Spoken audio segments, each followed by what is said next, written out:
Followed by the singing of the Philippine National Anthem.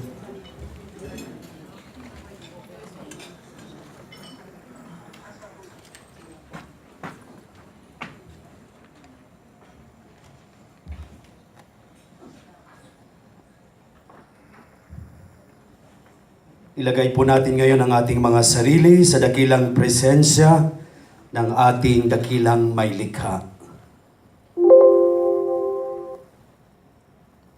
Ama ng aming kasaysayan at Ama ng pawang kabutihan, kami po ay dumudulog sa iyo ng may kapakumbabaan. Patuloy naming hinihiling ang iyong banal na paggabay, karunungan sa aming mga gawain at mga gampanin sa aming mga buhay. Maraming salamat sa ika-29 na taong biyaya ng buhay na naibahagi mo sa aming komunidad sa CDA. Basbasan mo ng patuloy ang aming mga gawain at gampanin upang ang lahat ng mga ito ay lalong magbigay ng buhay at pag-asa sa aming mga kapatid na pinagsisilbihan. Patuloy mong gabayan ang bawat kasapi ng pamilyang ito upang lalo naming mapagyaman ang adhikaing iyong naitanim sa aming mga puso na patuloy na naglalayong ibigay ang aming mga sarili sa pagpapalalim ng adhikain ng CDA sa puso ng sambayanang Filipino. Muli ay tanggapin ang aming dakilang pag-ibig at pasasalamat sa iyong mapagpalang biyayang naibahagi sa loob ng ika-29 na taon at sa darating pa. Maraming salamat sa iyong nilalayong maiangat namin ang aming mga buhay at kabuhayan nang naaayon sa iyong pagpapala. Dakila ka, O Ama, ngayon at magpakailanman. Harinawa. Amen.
You may now take your seat.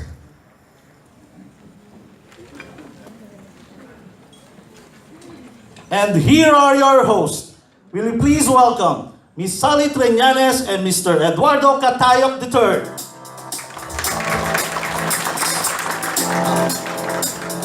Good morning, CDA! Good morning! Parang hindi pa sila nakakain ng lomi. Good morning, everyone! That's a lot better. Good morning, Ate Sally. Good morning, third. And of course, masayang-masaya tayo ngayong araw na ito dahil pinagdiriwang natin ang ika-29 na taon ng CDA. Ayan. At Grabe no, 29 years ng Yes. CDA and it's even older than some of the employees here. of course, lalo na ang dami nating mga bagong batang empleyado. Mga Diba? bata. Yes. So, bago pa natin talaga magpatuloy, ay i-recognize na muna natin yung ating mga kasamahang naririto ngayon. Simulan muna natin sa atin mismo sa CDA. Okay. Ayan. Sige. Simulan na natin. Yung ating mga kasamahan mula sa Admin Division. Ayan. Mula naman sa CSF Department. And of course, dun sa ating mga kasamahan sa Legal Registration and Regulation Department.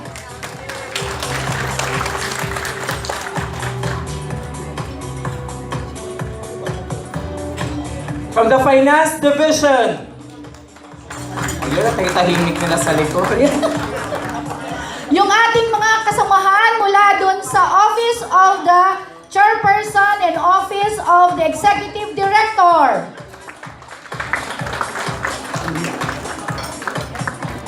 Mula sa Planning Division.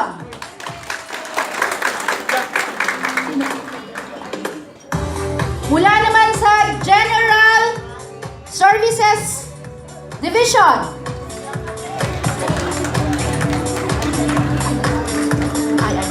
Mula naman sa Institutional Development Department. Ayan. Meron pa ba tayong naiwanan third? Mula sa Central Office, mukhang wala naman na tayong naiwanan. Okay, i-recognize naman natin isa-isa mula sa ating mga extension offices. Ayan, magsimula tayo sa The Gupan Extension Office. yes, sa Region 1. Ayan. We also have from the Tugigaraw Extension Office. Region 2. Cordillera Extension Office. Then Pampanga Extension Office. Nandito yung ating mga directors, no? From the fourth one, Calamba Extension Office. Mimaropa Extension Office. Naga Extension Office. Iloilo Extension Office. At mula naman sa Cebu Extension Office. Tacloban Extension Office. Pagadian Extension Office. Cagayan de Oro Extension Office. And the Davao Extension Office. Kidapawan Extension Office. At ang pinakamalayo sa Central Office, Manila Extension Office. We also have Caraga Extension Office. Yes. And then the Kidapao. Okay.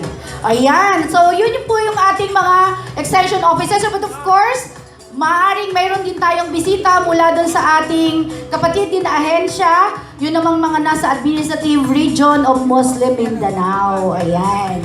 Diba? Ayan. So, ngayon naman, bukod doon sa mga tinawag na natin yung ating mga extension offices, tawagin naman na natin ngayon or ipakilala yung ating mga members of the Board of Administrators. Ayan.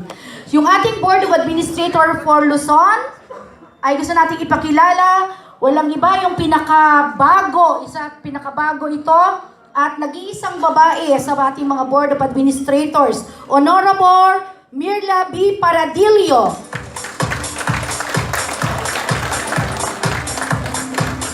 Also from Luzon, Administrator Abad L. Santos. And for the Visayas, Honorable Benjie S. Oliva. From Mindanao, Honorable Paisal I. Cali. And of course, Honorable Abdulsalam Guinomla. And of course, hindi natin kakalimutan na i-recognize din ang chairman ng ating ahensya. Walang iba kundi si Chairman Orlando R. Ravanera. Ayan, mukhang kumpleto na. At of course, meron din tayong mga bisita na dating mga boss din natin sa CDA. At ang nakikita ko na nandito sa harapan ay walang iba kundi, ang sabi niya, kaibigan ko daw siya. At namiss namin sa si Honorable Pendaton Disimban. And of course, isa sa mga naging lady chairperson din ng CDA. Walang iba kundi si Honorable Lesira Juarez. Ayan. We also honored to have our guest from the Department of Trade and Industry, Usec, Abdulgani Macatoman.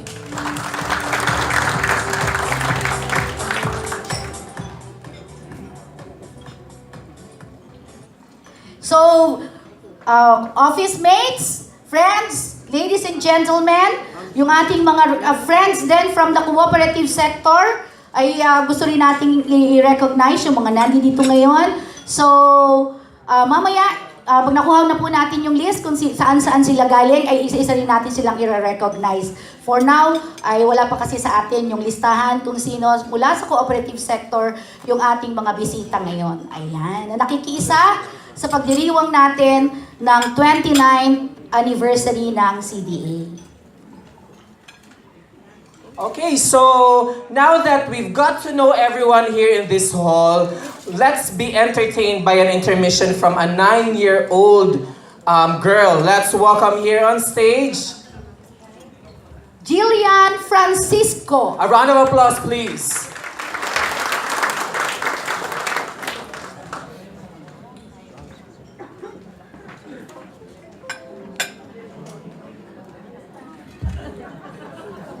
Hello po, happy 29th anniversary po sa CDA. Sana po magustuhan niyo po yung first song ko.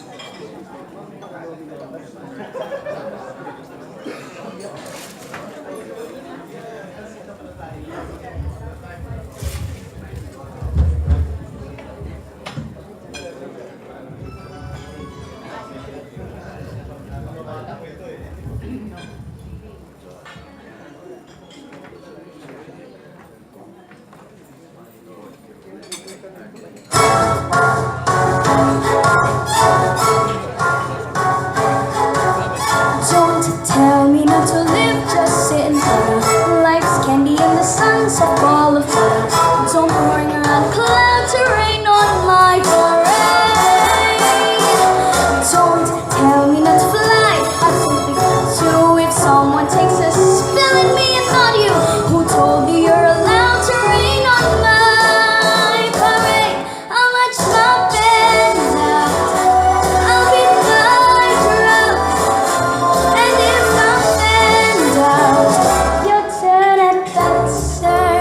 At least I didn't fake it, hat, sir. I guess I didn't make it, but whether on the rose of your perfection, the freckle on the nose of life complexion, the cinder of the shiny apple of his eyes.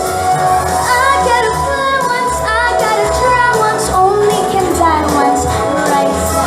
Oh, life is juicy, juicy, and you see, I've gotta have my Paisal. Get ready for me, love, cause I'm a comer. I've simply gotta march, my heart's a drama. Don't bring around clouds to rain on my parade. I'm gonna live and live now. Get what I want, I know how. One roll for the whole shebang. One throw, that bell will go clack. Ah, you're the target and wham. One shot, one gunshot and bam. Hey, Mr. Einstein, here I am. How much my bears out, I'll be my drum. And if I'm bent out, your turn at that, sir. At least I didn't fake it, hat, sir. I guess I didn't make it. Get ready for me, love, cause I'm a comer. I've simply got a bunch, my heart's a door, no. But I know nobody is gonna rain on my parade.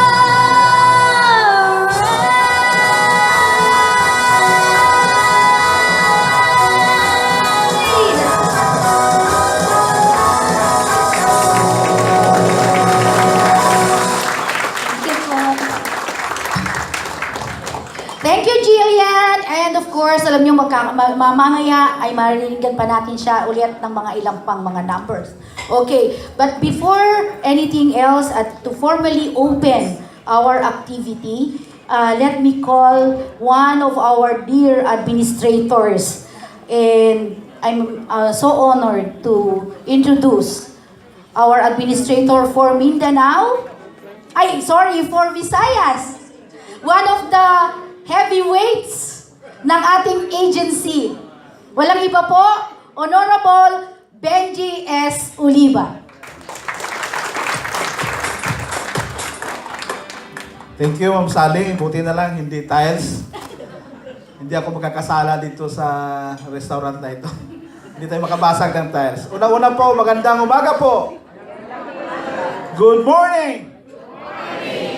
Of course, my greetings to our distinguished guests for this year's 29th celebration of our anniversary. Our friend from DTI, Usec Macatoman. Maraming salamat to, sir. Palakpakan natin. Alam nyo, napakadami schedule si Usec but he was able to provide his time for us this morning. No? And of course, our greetings to the members of the board headed by our chairman, Ravanera. My friends in the board, unahin ko dito, yung babae na lang, no? Kasi at least malapit-lapit sa pagsabi ni Ma'am, kanina? Joke. Si Admin Lac Paradillo, at palakpakan ho natin. Admin Santos, palakpakan natin. Si Admin Paisal I, palakpakan natin. Si Admin Sam, Guinomla. Of course, our former administrator, Admin Penny Disiban. And our very beautiful former chair of CDA, si Ma'am Bing Juarez. Yan. And sa lahat po ng mga regional directors, mga both sa central office at sa mga regions, sa lahat po na narito, mga co-ops, to each and everyone, a pleasant good morning. Today marks another chapter of our history as a cooperative development authority. Way back in March 10 of 1990, the late President Gloria Aquino signed into law RA 6939, or the law that created the Cooperative Development Authority. And in the span of 28 years, there are many challenges that confront us as an institution. It is also the right time for us to look back at the history of our agency, wherein we were able to look at the experiences, to build from that experiences for a better tomorrow of the organization. It is also a great time to reflect on our shortcomings as an organization and to celebrate our successes in the past. And we also learn from the former officials of CDA how they run and govern the institution over the years. And as we celebrate the 29th anniversary, it is also a time to celebrate the successes of the present administration of the Cooperative Development Authority. We know for a fact that challenges continues to run after us. But despite all of this, the strength of the board led by our chairman were able to triumph against all of these challenges. And for this year alone, as we celebrate, we have the theme, Forging Strategic Alliances for Cooperative Development, only speaks for the direction of the institution. That the institutions needed the support not only of the government agencies, but as well as the rest of the stakeholders and the cooperative movement, including the sector itself. And as we journey in the next years to come, all these alliances would build a better fortress for us to overcome the challenges that we experienced before.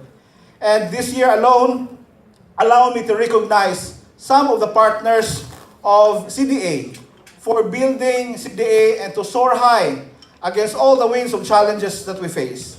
Senator J. Versito, for example, has provided us 86 million of funds for this 2019 national budget. And palakpakan natin si Senator JV kahit wala siya dito. And that is broken down to 75.5 million goes to the normalization for our Mindanao cooperatives. 5 million of that goes to asset recovery, and 6 million goes for the Cooperative Film Festival, as we go also for the mobilization of our young people, no, to be part of the cooperative movement. At the same time, let us also acknowledge Congressman Tony Bravo for his steadfast leadership in the House of Representatives for providing additional 30 million for the Cooperative Development Authority for the establishment of our Manila Extension Office, regional office, and our Memaropa, no, Extension Office in Calapan City in Occidental Mindoro. At the same time, of course, we would like to thank also Mayor Inday Sara Duterte, with the help of his Chief Staff Attorney Nadella, for the 20 million budget for the Cooperative Development Authority Extension Office of Davao and for the 1 hectare property in the regional center. These are some of the successes.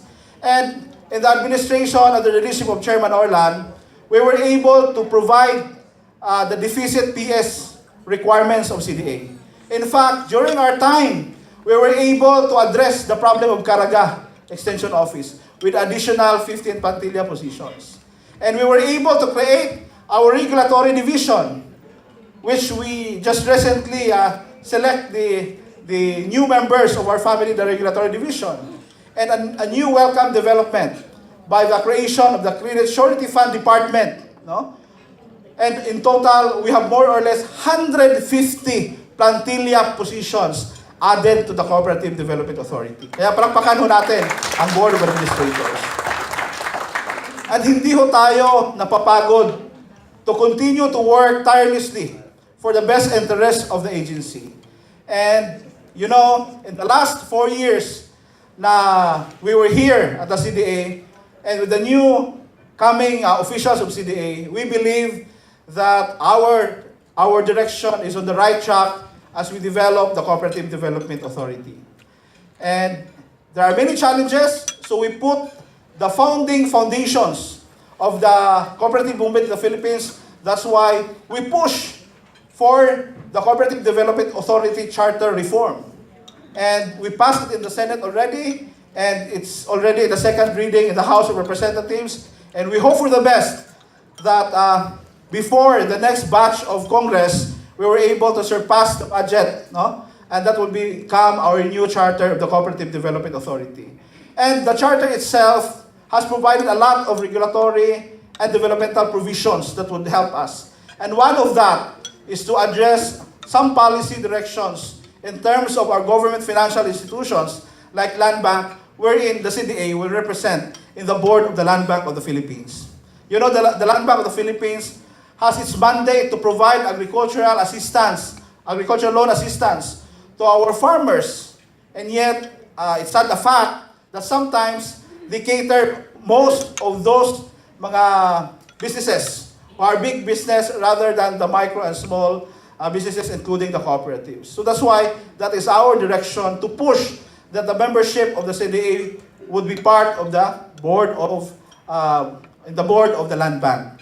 Second is, it's high time that we push also for the development aspect of our cooperative code. We know that in this digital age, we can no longer compete in the business if the platform on digital and ICT will no longer be part and parcel of our cooperative. If the cooperative banking is already online, our payment system is already online, there's more interconnectivity that is needed now with our cooperatives. And this is the direction in the past, in the next years to come, that it is our dream that a member of a cooperative can also withdraw his loan from another cooperative if we are already interconnected. And this is what we push with the help of Director June of IDD and the Bangko Sentral ng Pilipinas with the new National Retail Payment Systems Act, that we can forge a clear partnership, and this is one of the alliances. And DTI, we're so happy that we're part of the family of the DTI, and I think it is good that the President has issued another executive order putting us to DTI, because this is the right mindset for CDA, which we belong as an organization. And lastly, as I end this opening message, 29 years of existence of CDA has been a fruitful one. There are also many challenges that we're able to hurdle. But the next years to come might be tough for us. But CDA people, the men and women in the organization, you know, tough times never last. But tough people like you do. Thank you and good morning. Thank you very much, sir. Tough times never last, but tough people like us, like you, do. Give yourselves a round of applause for being able to come here today. And I would agree with Ate Sally that si Sir Benjie is not only heavyweight, he's also heavyweight when it comes to ideas. He's got big ideas in his brain that he wants to share with us. Thank you very much, sir, for that inspirational message. And I would just like to recap what he said. CDA beyond those 29 years has 3 R's. Recall and reminisce the way we started. Reflect on the challenges and the successes that we have. And rejoice for the celebration that we currently have. Thank you very much. All right, and in order for us to also recognize some of our special guests, we also have the Small Business Corporation from the DTI, Ma'am Lourdes Baula, Mr. Ronald Insyong, and the President and CEO, Maria Luna Cacarnando. We also have our partners from media, from the Philippine news agency, Christine Cudis. From the Filipino Investors Service Producers Cooperative, Rolly Lakay Gonzalez. Inventors, I'm sorry, sir. Filipino Inventors Service Producers Cooperative. And from the Media Force, Camilo B. Milling and Elniva Milling. From the Union of Catholic Church, Ms. Gloria R. Marasigan. Welcome, ma'am, and thank you for gracing our event today.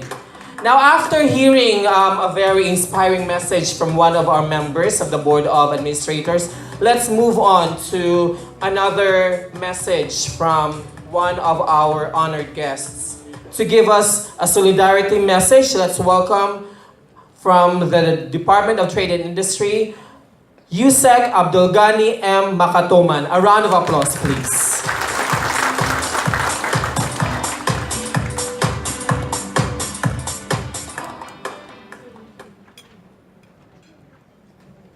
Thank you. Kay Chairman Orlando Ravanera,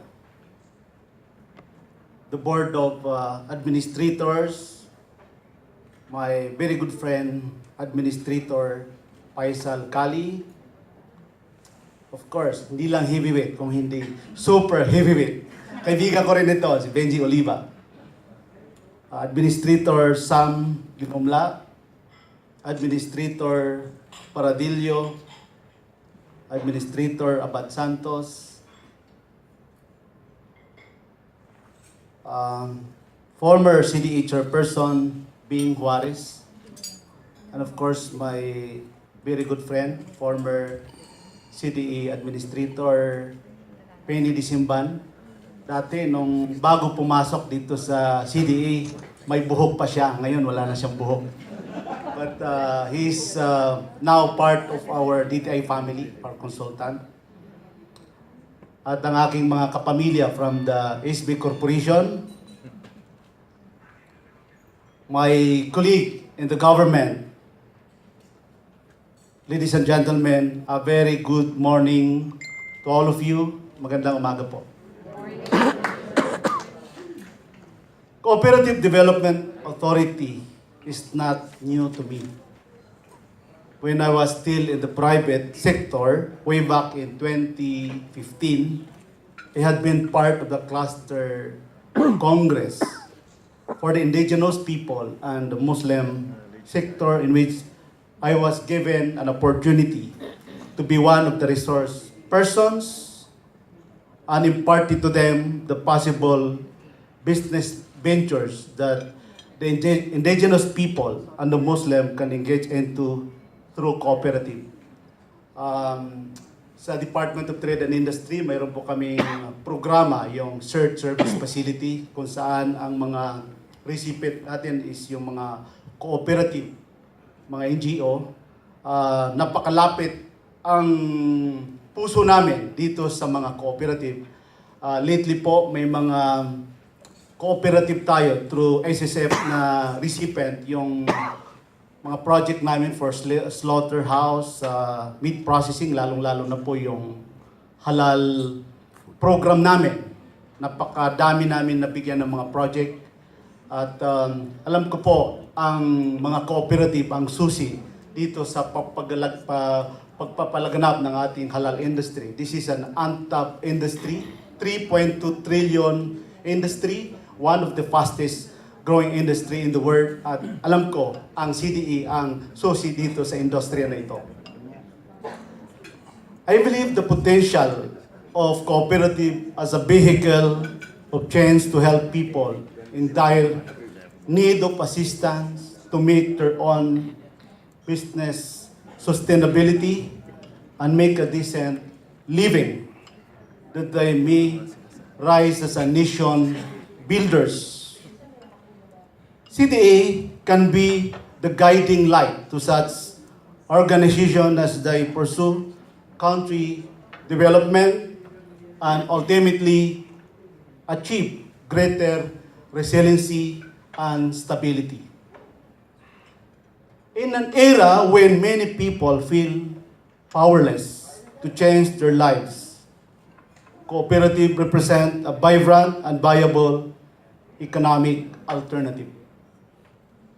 Cooperatives are formed to meet people's mutual needs and aspirations.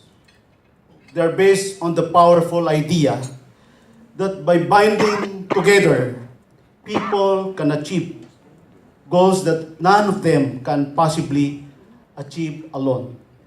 Indeed, when individuals join in a cooperative venture, the power generated far exceeds what they could have accomplished or acting individually.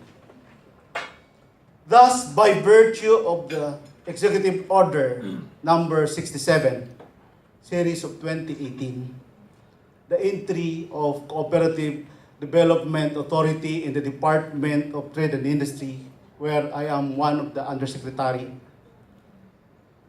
is indeed a pleasant opportunity, as this will widen the horizon and fast-track programs that can help people become entrepreneurs and forge dreams into tangible realities.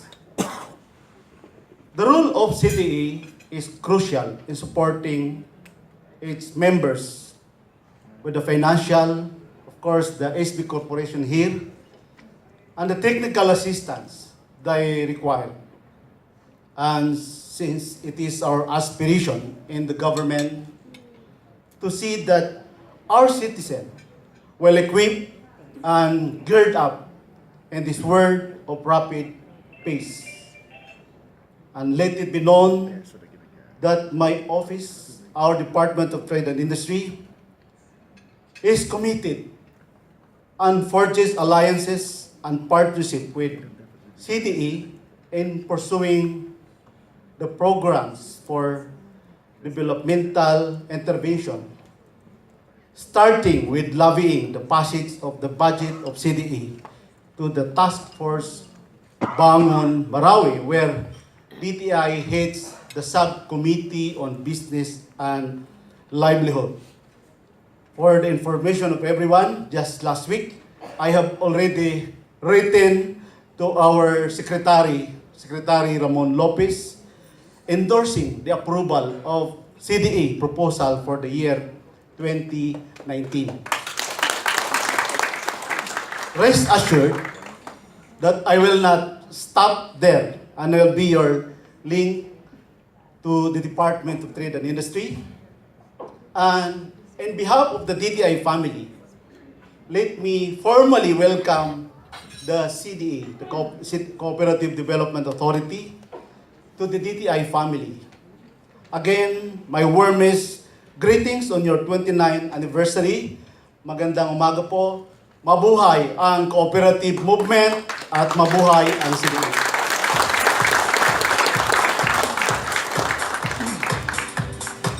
Thank you very much, Usec Macatoman, for that very inspiring solidarity message for CDA.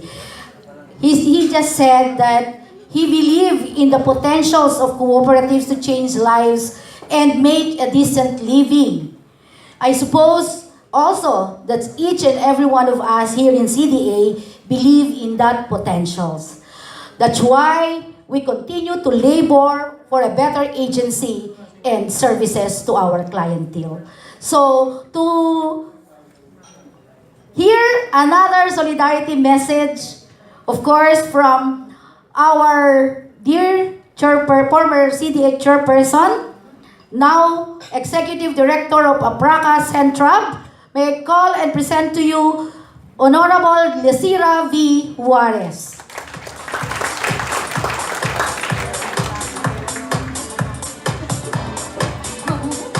Thank you very much. Parang nagdi-debate po tayo sa program, ano? Anyway, yeah, thank you very much, Ms. Sally, to the Honorable Board of Administrators, headed by, of course, the Chair,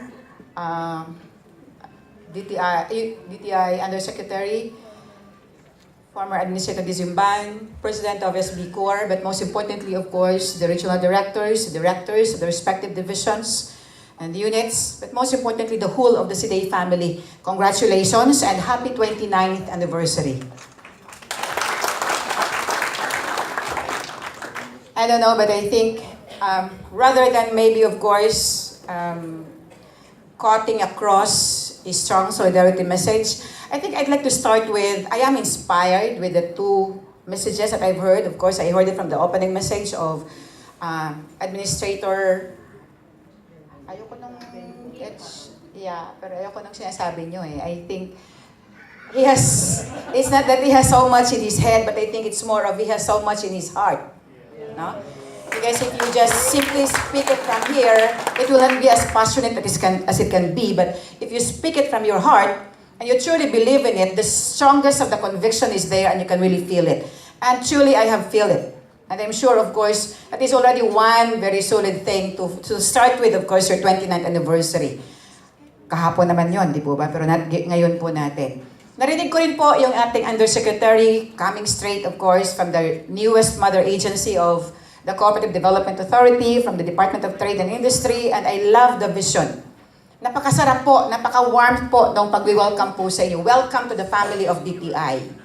And I have seen that he is not only, of course, looking at you, being with the bosom of the DTI, but he is looking at, of course, the end beneficiary, meaning to say the very essence of your presence, the very essence of your being in here, the very essence why, of course, we have RA 6939 before, which right now actually is pushing and seeing to it that the Republic Act 9520 will be put into concrete actions. So yun po, the essence of our being in here, being the CDA, na napakaganda. Meaning to say, of course, he would like to develop our co-op members, maybe, and their whole household to become entrepreneurs. Sabi nga po nila, this country, well, we need more workers, we need more entrepreneurs to create more jobs. And maybe not just jobs, but really, of course, create more meaningful service to the rest of the 107 million Filipinos. I just very recently, of course, look at your figure. I have seen that right now you have active and alive and kicking, I should say. Active 17,627 cooperatives. I don't know if my figure is really that exact. But I have seen those, and if you're going to look at what is the purpose of my being in here? No? I mean, I just would like, of course, to cut this across, particularly for the very people that is not in this hall, who don't have the privilege to hear the beautiful and inspiring messages. I just would like you to look at, right now, I know there are already over 1,000 CDA family, but let it be that the very people who has difficulty climbing the mountains just to reach our co-op, sabi nga po nila, ma'am, paakyat po para maabot yung co-op na yan 3 hours. Pero ma'am, wag ka po mag-alala. Pagbaba po niyan, 1 oras kalahati na lang kasi nga po, nakuha niyo po ako doon? Sakay po yung mga Skylab or sabi nga po nila habal-habal. Sa mga Bisaya, wag niyo pong isipin ng masama yon, ha? Kasi nagpo-produce po yun ng maraming anak kapag ka po palaging naghahabal. Okay? So you see, I really have a family here na Bisaya kasi they're the ones actually that laugh out of it. Ang sinasabi ko nga po palagi is that if each of those people out there would be asking questions, which is really very important. Ano nga po ba ang katuturan ko dito? Kailan nga po ba ako mapopromote? But if they get to have the answer that, my God, in my hands actually are 10.7 million. Whatever the respective number in the regions, pag na-capture lang po nila na ito po yung numero ng mga membership ng kooperatiba at dito dapat ako magmarka para bumuo ng sense of purpose. Sabi nga po nila, live that kind of purpose-driven life. Napakaswerte po ng ahensya ng CDA dahil napaka-specific po ng sektor. While it cut across, sabi nga po nila, kasi nga po may medical co-op, ngayon nga po kulang na lang may hardware co-op, no? Magtatayo po yung mga insect and all, at kwi daw po tayo dyan. Ang sabi nga po natin, napaka-specific po ng sektor. And again, this is the only sector that really lives up and binded by that very strong spirit we call cooperativism, and sense of cooperation. Napakaganda po nun. Wala pong ibang ahensya akong nakita, wala rin po akong ibang sektor that is being defined by one strong values. That again is cooperation, that again is teamwork, that again is basically, of course, if you're going to put it across, maybe you are a Quran or a Christian, that is really, of course, the essence of our faith. Nakuha niyo po yun? Diba? Cooperation, that's teamwork in the context of work. But again, that is really more of loving each other and taking care of each other. So ulitin ko, you have over 10 million out there based on the active reporting cooperatives in terms of number. Pero sabi nga po natin, I look at it in the map of the whole of Asian figure, I think Philippines is contributing more or less 10% of the total number of members of the whole Asian countries pagdating po sa co-op membership. Wala ba kayong mga kamay dyan? Ang siguro, ang kailangan na lang po talaga nating hugot dito is that you've got to be one, you've got to be solid. That is really, of course, very important. Because somehow, again, we need to have these numbers apply only to very important mathematical operations. And that is, let's keep adding to these numbers. Let's keep multiplying in terms of really developing these people. And again, no division, no deduction. So, dalawa lang po talaga. There are 4 mathematical operations, but I think in the context of how are we going to bring in a more aggressive, a more relevant, a more responsive program. Sabi nga po ni Admin Benjie kanina, kailangan lang po talaga, ulitin ko, do it in the context of addition that it will really, of course, make them grow and develop. Make it in the context of development, multiplication, so that we can have this number multiply in terms not just in numerical figure, but again, how many lives that we can touch through, of course, the enabling policy that you can come up with. Again, CDA family, I really am very grateful in my whole lifetime that I have journeyed with you for the last 5 years. Sila po, nakakaalam po noon, for the whole 5 years plus, no? Months, may lang po natirang months. Because somehow this is my best university of learning. Personally, professionally, but I think dito po talaga, kagaya po siguro ninyo sa pang-araw-araw, dito pa rin po kayo. This is the best university of patience, the best university of understanding. Pero again and again po, sana po each one of us can really live up that we belong to one agency and we should really be taking care of each other. Ladies and gentlemen, napaka-enabling po ng batas. If RA 693 is very limiting, RA 9520 is very enabling. Sabi nga po na Admin Benjie kanina, pag-uusapan po natin yung mga teknolohiya, but I think RA 9520 will cut across that. There is a very specific provision encouraging cooperatives to go into and take advantage of technical and technological advances. I think that really open doors. If you can really enhance that more in your specific policy issuances, then the more that cooperatives will be clapping their hands on you. One good thing, if I have to look back during my time and during your time right now, I think you have the cooperative sector truly working with you. Hindi pa naman siguro nangyari during your time na dinalahan po kayo ng kabaong. But I think during my time, it's the cooperative sector who really, of course, nagdala po ng kabaong. Pero hindi naman po pala sa akin yon. If you still recall, particularly the directors here of the MORR, they hated it. But ladies and gentlemen, sana nga po nalibing yung MORR at bago pa dumating yung November 2, sana po, no, bumangon na siya because right now, and I know regional directors are very aware of this, the rules and regulations right now needs to really be strengthened among cooperatives who have become bigger and bigger over time. So sana po, huwag niyong kalimutan that the language development should really be regulating them. If you are actually having standards, please be stern with your standards. Because again, to me, the key to developing cooperatives, including particularly the leaders of the co-op, is for them to really on the standards or disciplines of running the cooperative. Once again, on your 29th anniversary, maraming salamat po sa invitasyon. Kasama po tayo sa Apraca family. And to the men and women who are not in this hall, let me, of course, extend to them my salute. Keep up. Thank you very much. Thank you very much, Ma'am Bing. What a very powerful message coming from our former chairperson.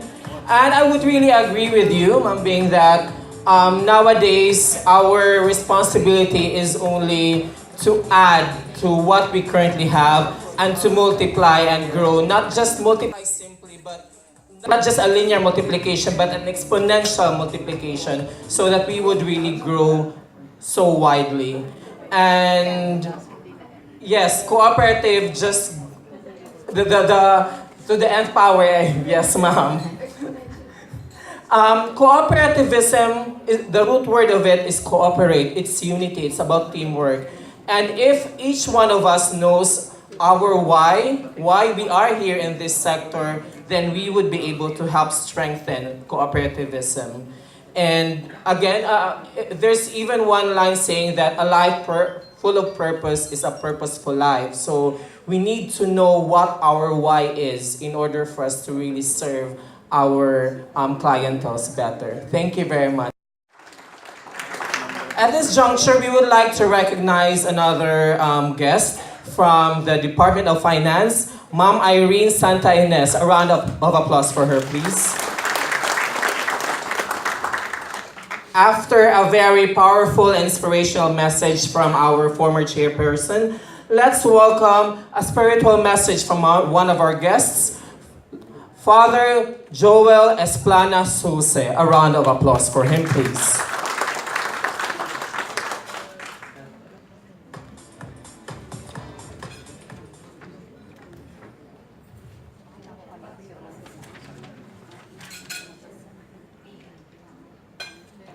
Sa atin pong kagalang-galang na CDA Chair, Orlando A. Ravanera, siyempre po yung ating DTI Undersecretary, walang iba kung hindi ating minamahal na Gani Macatoman.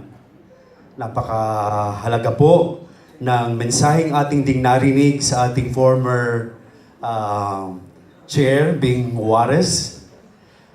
Siyempre po, sa ating mga kagalang-galang na mga administrators, Honorable Benjie S. Oliva, Honorable Abad L. Santos, Honorable Abdulsalam Guinomla, Honorable Myrla Paradillo, Honorable Paisal I, Cali, at sa iba pa nating mga kapatid, sa lahat ng mga manggagawa sa CDA, sa lahat ng mga partner agencies, at sa lahat ng mga kooperatiba at mga kasapi nito, at sa lahat ng mga sektor na nakikibahagi sa pagdiriwang po natin ninyo, lalo higit sa ika-29 na anibersaryo ng ating mahal na Cooperative Development Authority. Magandang umaga po sa ating lahat. Palakpakan po natin ang CDA. Assalamualaikum sa ating mga kapatid na mga Muslim. Tanggapin po ninyo ang aking maalab na pagbati sa okasyon na ito sa ika-29 na taong anibersaryo ng Cooperative Development Authority. Ako po'y nagpapasalamat dahil sa biyaya ng imbitasyon. Marahil ay we will be talking here about development, pero ako po'y naantig sa paanyaya na magbigay ng spiritual message. Bibihira po itong nangyayari sa mga agencies natin sa gobyerno. Subalit ako po ay naatasang magbigay nito para po sa inyong lahat sa pagdiriwang na ito ng ika-29 na taon ng pakikibaka at syempre pakikiisa. Ang aking pong pakikilakbay sa inyong komunidad ay nagsimula po nung ilang mga taon na nakalipas, samantalang ako po'y naiimbitahan palaging magdiriwang ng Eucharistia na naging sandigan ng aking pagkakilala sa inyo bilang kapamilya. Nakakatuwang isipin na sa loob ng 29 years na itala sa kasaysayan ang 17,800 at 44 na bilang ng mga kooperatibang patuloy na nagbibigay ng nilalayong serbisyong patuloy na nagbibigay buhay sa ating mga kababayan. Napakalalim ng mga mensaheng atin na pong narinig. At ito po ay nagpapatunay sa pamamagitan ng pagkatayo ng CDA, sa pamamagitan ng RA 6939 na naatasan to promote the viability and growth of cooperatives bilang instrumento ng equity, social justice, and economic development. At naririnig po natin na ngayon ay sa kadahilanan na ibahagi din sa atin ang 9520, mas lalong na-enable yung ating kooperatiba. At ibig sabihin po nito ay patuloy na pagbibigay ng buhay, lalo na sa ating mga kapatid sa grassroots. At napakahalaga po ng klase ng development ang bagay na ito. Hindi po pwedeng maisantabi ang buhay na halimbawang nagsisilbi sa patuloy ninyong paggabay sa mga komunidad at mga kooperatibang patuloy na tumutugon sa pangangailangan ng mga taong humahangad na magabayan sila sa kanilang mga pamumuhay. Pero napakahalaga po ng katanungang, how can strategic alliance be forged for cooperative development? Nakakatuwa po kasi hindi lamang po sa bahagi ng simbahan, kung hindi lahat ng pagsisikap ng ating pamahalaan at syempre pa sa partner agencies upang maihatid ang klase ng development na inaasam ng ating mga kapatid sa grassroots. Ano po ang gampaning patuloy na hinahamon sa inyo sa antas ng pagsisilbi sa inyong mga ginagawa at sa buhay mismo ng CDA? Nais ko pong linawin na sa inyo na kung hindi po dahil sa inyo, wala po ang CDA ngayon, wala pong gaanong gagabay sa ating mga kapatid sa mga cooperatives. Hindi po siya aabot ng 29. Kayo po ang buhay ng CDA, kaya naman napakalaki ng mga gampaning inyong ginagawa. Kaya pakaisipin po ninyo na ang CDA ay bahagi na ng inyong tahanan at ang responsibilidad sa tahanan ay nadadala po ninyo sa inyong mga gawain sa CDA. Subalit paano nga po ito mapapalago lalo? Ang tema pong inyong napili sa taong ito ay nagpapaalala ng gampaning hindi lamang spiritual. Subalit mas lalong nagpapalalim sa inyong ugnayan sa kapwa. Mahalaga po ang kapwa sa ating kasalukuyan. At dala ng hamong ito ang pag-asa ng kapanatagan sa isang magandang relasyon na nahahabi ninyo sa iba. Malalim po ang spiritualidad ng pakikipag-alyansa na nababanggit sa inyo pong tema. At kung babalikan ang kasaysayan nito, ginagawa po ito ng mga sinumang komunidad upang paigtingin ang relasyon ng higit sa lahat sa pagbibigay ng proteksyon sa pang-ekonomiya, pampolitika at pangkulturang ugnayan. Kalakip sa alyansang ito ang pagbibigay kilala sa buhay ng bawat nakikipagkasundo. Kaya ito ang ating dalangin na mapagyaman ang ugnayang ito sa liwanag ng respeto, pagkilala sa karapatan ng bawat isa, pakikipagkapwa, pakikipagkawang gawa na may mataas na uri ng pagkilala sa dignidad ng tao na nilikha ng ating may kapal na nagbibigay ng pag-asa din sa bawat nasasakupan ng pakikipag-alyansang ito. Nawa sa bahagi ng pamilyang CDA, kayo bilang kasangkapan ng otentikong pagpapanibago na nagaganap sa mga tarangkahan ng ating pakikipagpisan sa pamamagitan ng pakikipag-alyansang ito ay magsilbi sanang hamon na patuloy ninyong pagbibigay ng dekalidad na paglilingkod na naging tatak ng inyong pagkatao sa CDA. Ang patuloy ninyong paglinang sa mga mahalagang salik ng tunay na pagsisilbi na nakapagdudulot ng pagbabago ng buhay na may tungong hindi makasarili bagkus ay para sa kapakanan lalo na ng ating mga naghihirap na sektor ng ating lipunan. Maraming salamat po at muli ang aking maalab na pagbati po sa inyong lahat.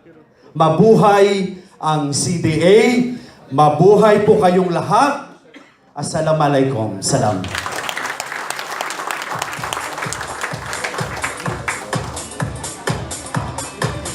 Maraming salamat, Reverend Father Joel Esplana Sulse, OFM. Alam niyo po, nakakatuwa yung sinabi ni Father. At tingin ko, bilang ahensya, ay doon nga talaga tayo din humuhugot ng lakas doon sa palagi tayo sa bawat activity natin, mapa, ordinaryo man, or granding mga activity, ay nandiyan dyan yung patuloy nating paghingi ng gabay mula sa itaas sa ating mga ginagawa sa ating ahensya. Joining us, and thank you for that, Father, for always being with the CDA. Ladies and gentlemen, joining us in this celebration is one of our former administrator. And let me introduce to you, Ma'am Mercedes Castillo.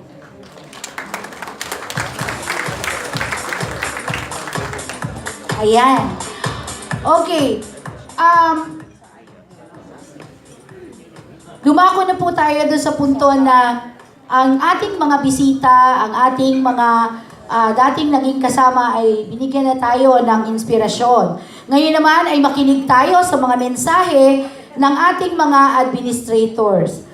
At una kong tatawagin ay ang ating administrator mula sa Luzon. Walang iba kundi si Honorable Abad L. Santos.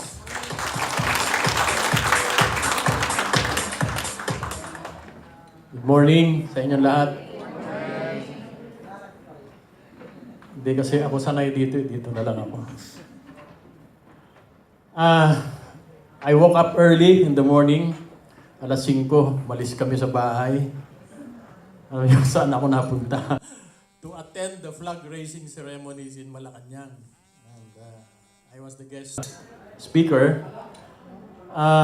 Ang hirap pala, no? In front of so many, lahat nakaputi, no? Kaya, itong mga kasama ko, lahat sila naka-coat. Ako lang ang naka-barong, no? Because sa Malacanang kasi lahat sila every Monday, flag raising ay puro naka-barong, no? And with the lineup of so many Usecs and directors, I cannot remember one. Sa dami nila kasi, di ba? I just remember the chairman of the Malacanang Employees Cooperative, si Albert Kimpo, na siyang nag-invite. At saka yung kaibigan ni Sir Ray, wala pala dito si Ray, no? Yung palang connect natin doon sa loob ng UDESCA ay si Sir Ray Rosas. Yung pala ang kakonect natin na doing everything, no, para maiayos ang ang mga papers natin. Although medyo malaki problema natin because sila mismo malaki din ang problema nila, no. Sabi ko in my speech, it's a throwback Monday, no, because I was once also a part of the Malacanang family since 2001 up to 2004. Sabi ko, problema ang pag-attend ng flag raising. Pag hindi ka umattend doon, may memo. Hindi ko alam sa atin. May memo ba sa atin? Ha? Meron na po. Sabi ni Ma'am Lani, yun na nga hindi uma-attend ng flag raising.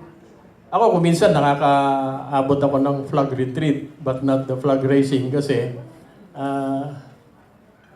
why am I talking about flag raising? No? Every government agency, every Monday morning, do their flag raising ceremonies. Di ba? Ano ba yun?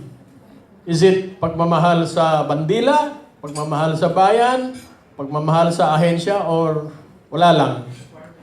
It's a requirement. Kaya nga, wala lang eh, di ba? So nakita ko, sa kanila, pag kukunti yung nakalinya doon, may memo. Because that was what happened when I was in Malacanang in 2001. Pag wala ka doon sa linya, kinaumagahan, yung table mo, may memo yan. Sa atin, nangyayari ba yon? Silence. So, napakahalaga nung isang natutunan ko doon na until now, pinapractice. Nakita ko doon sa invitation ng Malacanang Employees Co-op. They were founded 1977. So they'll be having their General Assembly on Friday. Ilang taon na sila? If it was founded in 1977. Wala pang CDA at the time. How many years? 42 years na. Ang galing mo sa math. 42 years na in existence. You know how many members they have? More than 200. They have more than 1,000 employees in Malacanang. Ang members pala ay only 200 plus. Parang 208. So, pero nakakapag-loan ang mga members ng as much as 200,000. Merong mas malaki dyan. The other agencies, they can loan as much as 1 million. One time, I attended yung Ombudsman Cooperative. Yan sa ano. Nagulat ako. Yung mga members are all, mostly, all of them are mga abogado na, mga lawyers. Some are elevated to become judges, mga ganon, no? Yung ibang members nila are already CA, mga justices. Nakaka-loan sila as much as 1 million. Nakakabili sila ng kondo, loan from their cooperative. Ganun na ang mga government agencies. Mabuti na lang lumaki itong si kapitbahay. Kapitbisig. Si Kapitbisig Cooperative natin, O, kita nyo, lakas na, siguro, malaki ang dividends nyo, kung hindi ko pa pinilit yung sarili ko, at saka itong mga ibang kasama kong administrators na kumain doon sa kantin, Alam nyo, pag nandun kami sa mga hotels, totoo pupunta kami doon, namimiss namin yung pagkain doon sa kantin.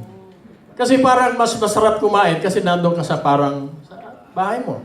Kanina, we had a breakfast doon sa loob ng Malacanang. Sabi ko, ano ba ito pagkain na to? Edi, timo-timo na lang ba? Kasi hindi ko parang kaya, malamig na No? O, yung mga Bisaya, yung mga timo-timo na lang dyan. Ganon. Di ba, Ma'am Chris, Hindi mo makain ba? Pati yung kape, malamig na. Kasi sa haba ng table, all of us wanted to have their breakfast. Kape na lang. Hindi mo nga maubos yung kape. So, sabi ko, this is not my first time attending this flag ceremony.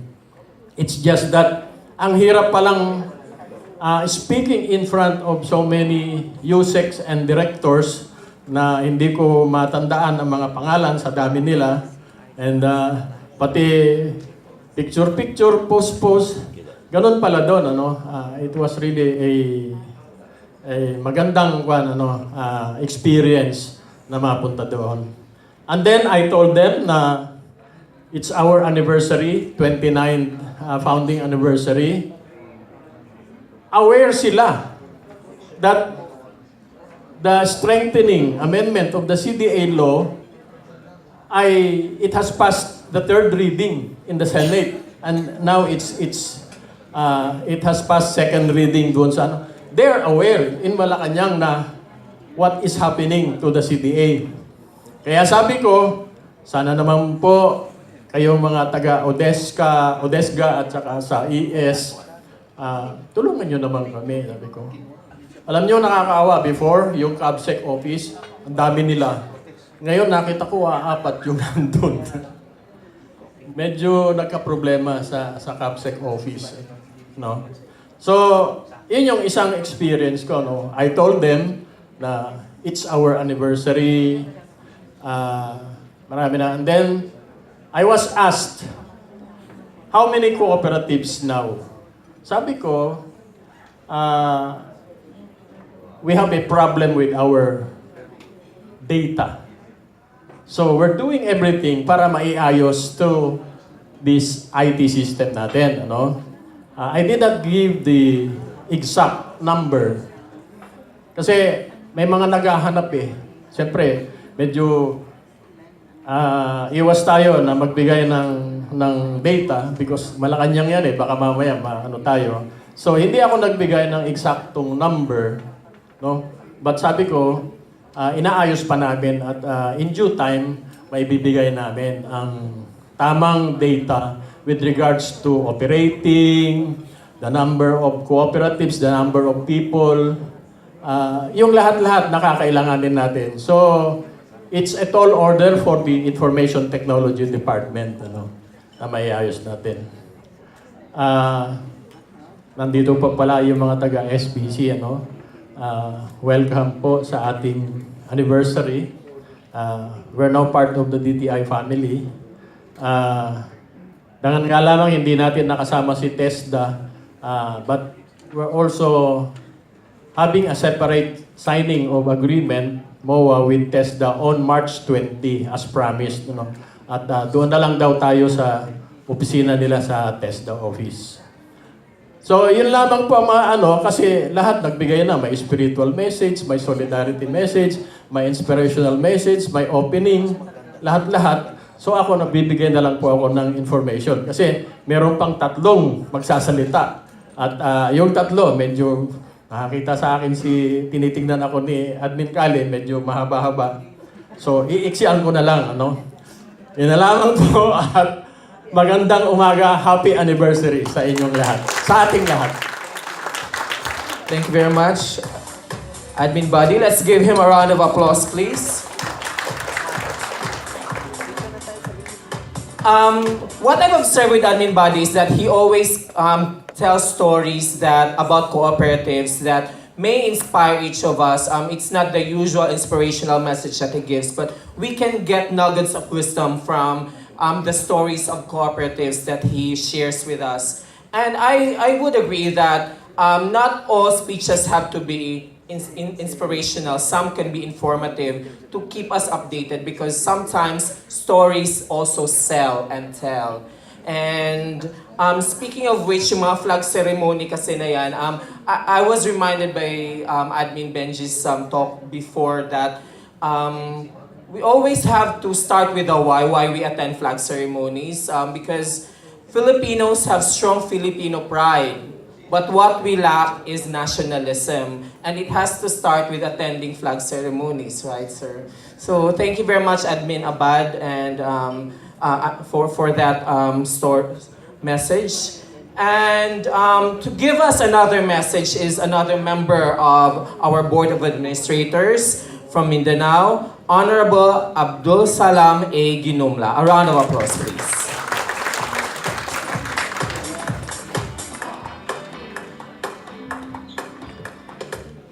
Thank you, very articulate MC.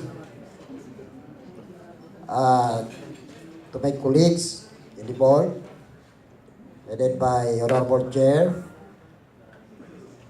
si Ma'am Tuaris, the former chairperson of the CDA, saka yung mga directors na nandito sa atin ngayon. Good morning to everyone. Tininan ko itong edad ng CDA, kasing edad ko pala.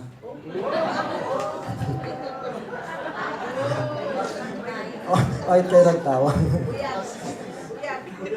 Anyway, I have here a short message. Hindi ito tungkol sa kantin, pagkain sa kantin. Hindi rin tungkol sa flag ceremony sa Malacanang. but it's related to our previous output and praise sa mga dati nating mga kasamahan sa CDA. It's a matter of great pride to see our office growing, embracing good value system and achieving more than what we have ever thought of. Our office has become a shining example among leading organizations in our country that has created quality income jobs in our communities, strengthening partnership with other national government agencies and local government units, implemented advocacies, programs and initiatives, and many more. So to my colleagues, by celebrating this another fulfilling anniversary, we are celebrating the success of our employees who have sacrificed significantly. I congratulate all the employees who have worked hard in order to achieve another successful and meaningful year to our office. For the entire year, we work like workaholic, extending working hours and have done it all when work has demanded. But today is a day to enjoy. It's a day to celebrate our dedication, our passion towards our work. It's a day I owe to all of you. I also want to thank the other government and private establishment for having a fruitful partnership along the benches of this office. We hope to maintain our good work relationship with each other as we take up another challenges and undertaking in the upcoming years. Before I conclude, I want to say the road ahead will be challenging as unpredictability will continue to rule. But I will continue to motivate you all to strengthen your capabilities, to understand yourself in a better way. Today, we have completed one more successful year. Let's celebrate for being able to make fulfillment to ourselves and hope to keep achieving new milestones and beat our own records. Let us believe in ourselves to support each other and direct our talent and energies to the right direction. Before I end my message, I would like to commend the following CDA people. The Honorable Chair, Orlan Ravanera, for fighting the CDA to be included in the Bangon Marawi project.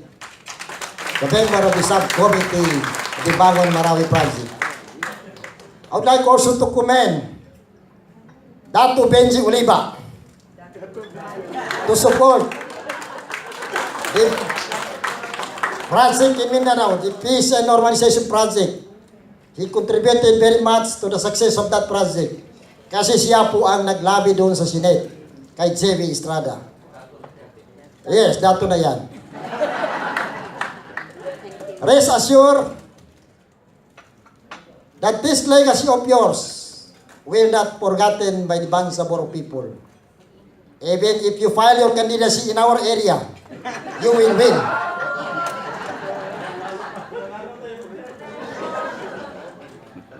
Also, the previous administrator, si Penny, malaki po ang naitulong niya sa, kahit wala na siya sa CDA, malaki ang naitulong niya sa people in Mindanao.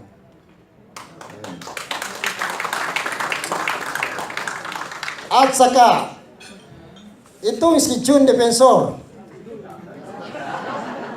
I salute you, June.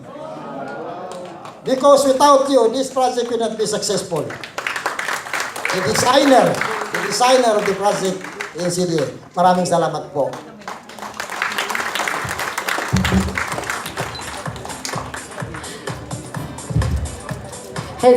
Thank you very much, Admin Abdulsalam Guinomla, for that very good message about making us realize employees of CDA that today is the celebration of our success. Ayan. And kanina, sabi niya, kaedad niya yung CDA. Sabi ko, sino kaya dito talaga yung mga empleyadong kaedad ng CDA? Or ganito na rin katagal na nagseserbisyo sa CDA? Yun, yung 29 years in service. Meron ba tayo dito mga kasamahan na 29 years in service na sa CDA? Meron ba?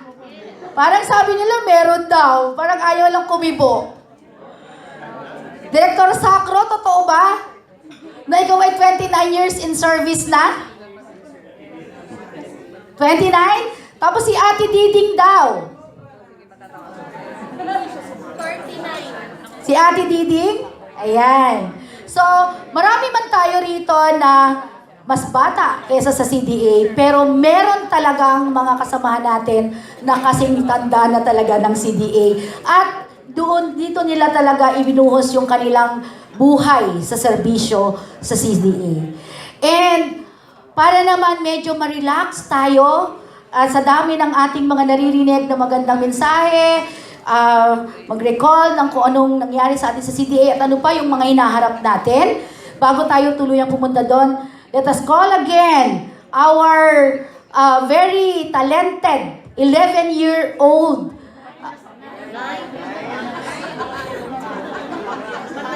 Sabi kanina, i-correct ko daw, gawin ko daw 11, tapos pala 9 talaga. Okay, 9-year-old. 11. Oh, tama pala, 11 daw. Naku, talagang kasi very talented talaga itong batang ito. At ito pong batang ito ay anak ng General Manager, si Ma'am Dina Francisco, mula sa, baka ako'y magkamali, Divine Mercy Multipurpose Cooperative sa Bulacan. Ayan. So, cooperative din talaga yung bata. Ayan. Okay, let's welcome again and give round of applause for Jillian Francisco.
Thank you very much, Jillian. Okay, galing-galing na bata. Let's give her a round of applause, please. Grabe no, at age 11, she already has that Alam mo, talent. third, nakikita ko kanina habang kumakanta siya, sumasabay si Admin Benjie. Oo, kaya alam ko, pamaya po pwede natin din sigurong hingan si Admin Benjie ng isang kanta. Narinig ko din si Shine kanina kumakanta. Yes! Oo, ang dami nilang Naisip sumasabay ka sa kanya. Na-inspire sila doon sa kanta ni Jillian. Oo. Kaya pinanonood ko si Admin Benjie. Sabi ko, hihingan ito natin sa mamaya ng isang kanta. Si Jillian Francisco, ang Yes. anak ni Mr. and Mrs. Francisco. Yeah. Hindi, si Ma'am Tina is the General Manager of Divine Mercy Multipurpose Cooperative. Diba?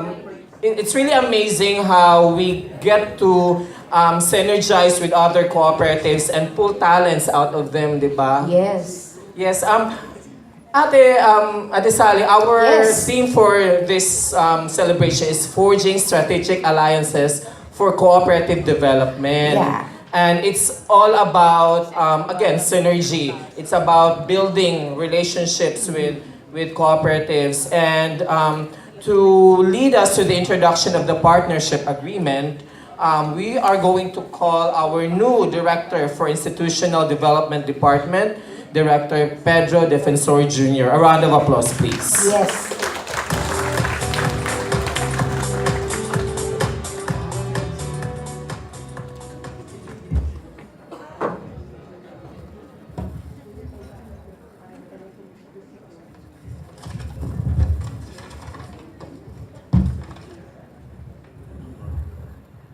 Good morning. Good morning. Of course, may respect to our bossings here.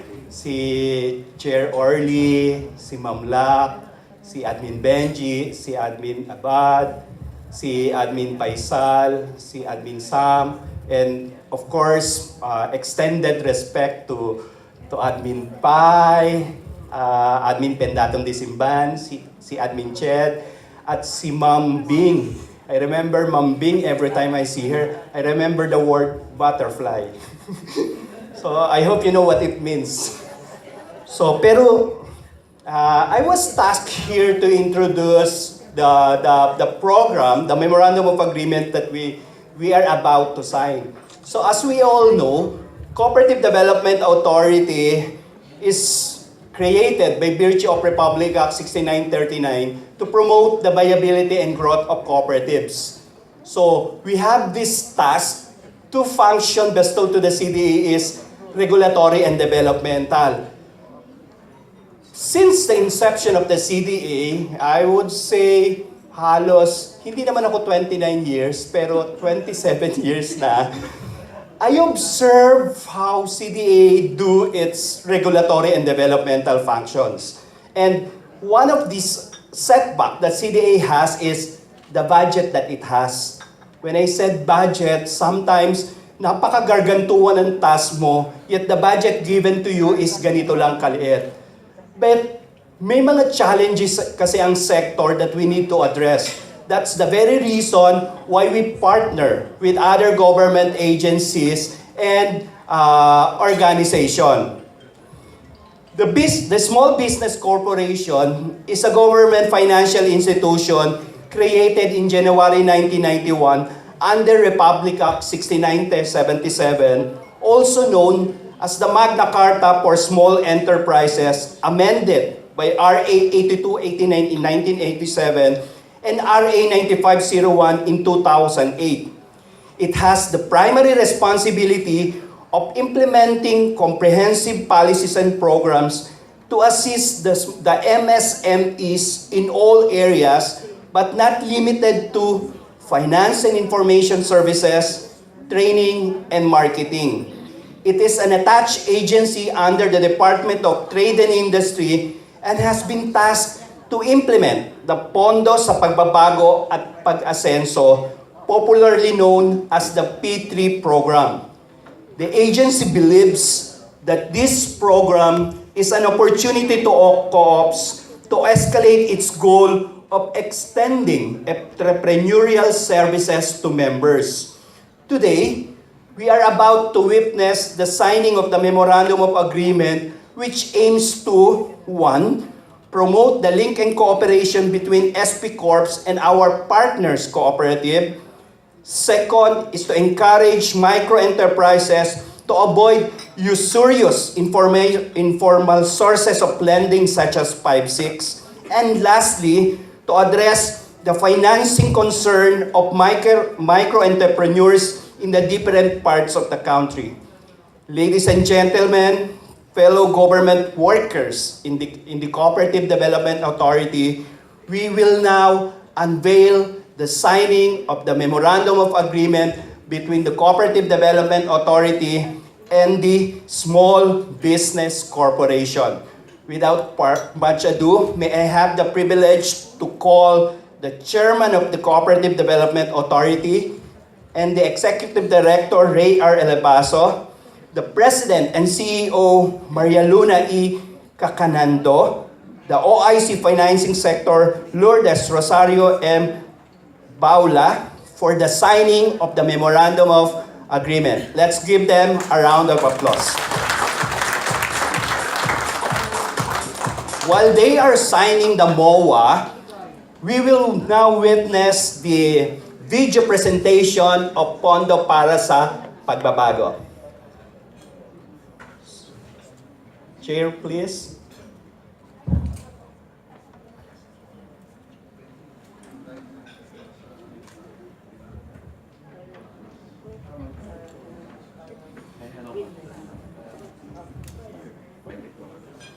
May we request Attorney Elizabeth Batonan to be one of the witness of the signing of the Memorandum of Agreement. Ito si Aling Nena. Video presentation is now on play.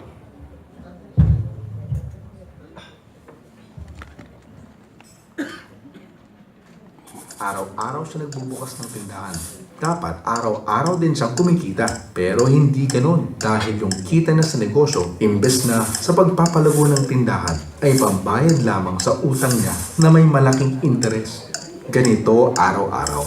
Di natatapos ang utang sa 5-6.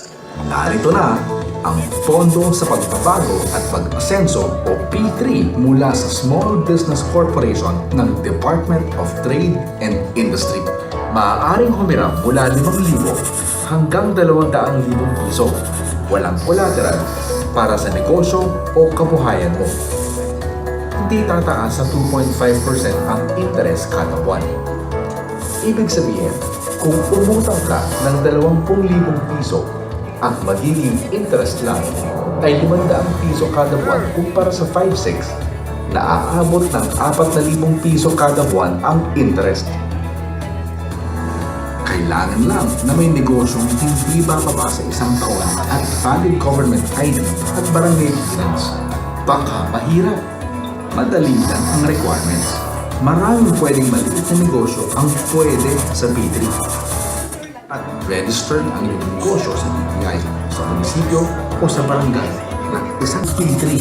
Pinadali, pinababang interes at pagkakatiwalaan mo ang pondo para sa pagbabago at pag-asenso o P3 para sa karagdagang impormasyon.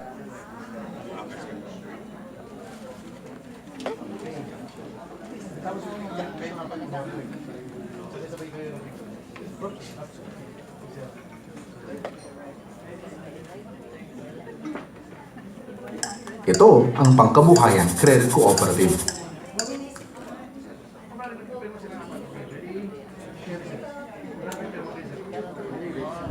Okay, at this juncture, we're inviting all of our board of administrators to be there to witness, to be for the photo op. Ayan, so we're inviting our board of administrators, admin, Cali, Ma'am Lak, Sir Benjie, Sir Abad. Ayan. Okay.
Dapat nandun ka.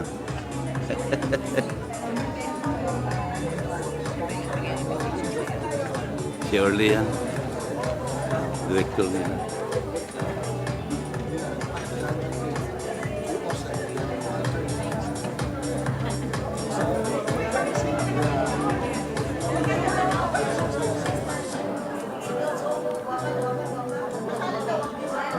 Ito ang pangkabuhayan credit cooperative. Ito naman ang Santa Ines Rural Bank. Bakit kaya panay ang dating ng mga tao? Ano kayang bago? Kaakibat ng kanilang hangarin makapaghatid ng kaunlaran at makapagsimula ng pagbabago, sila ay nagpapa-accredit bilang mga partner sa paghahatid ng pondo sa pagbabago at pag-asenso o P3 sa mas nakararaming maliliit na negosyante sa bansa. Ang P ay bukas para sa kooperatiba, korporasyon o bangko na may lisensya para magpautang. Sa bagong sistema ng pagpapautang sa P3, ang kasunduan ay sa pagitan ng SB Corp at ng Micro Enterprise Borrower. Pero ang buong proseso ng P3 lending ay susuportahan ng isang ICT platform para sa Loan Origination System o LOS na ibabahagi sa mga CDPs ng walang bayad upang masigurado na ang interes pautang na sisingilin ng CDP mula sa micro enterprise borrowers ay hindi lalagpas sa 2.5% kada buwan. Sa bagong sistema, ang gustong umutang na maliliit na negosyo ay maaaring pumunta sa CDP na pinakamalapit sa kanilang tirahan o negosyo. Doon ay magsasubmit sila ng requirements at mag-fill out ng application form. Ang CDP ay mag-evaluate at mag-endorse ng application at isusumite ang listahan ng loan applications sa pamamagitan ng Loan Origination System o LOS. Kapag pumasa ang application, ang SB Corp ang magre-release ng pautang direkta sa micro-enterprise sa pamamagitan ng debit cards. Sa sistema nito, ang SB Corp at mga CDPs ay magiging magkatuwang sa mabilisan at malawakang pagpapahatid ng pautang sa P3. Kasama dito ang pangmalawakang marketing sa lahat ng media at kasama sa ibang bahaging impormasyon ay ang listahan at impormasyon tungkol sa mga CDPs. Madali lang magpa-qualify bilang credit delivery partner. Simple lang ang requirements. Sigurado, meron ka nito.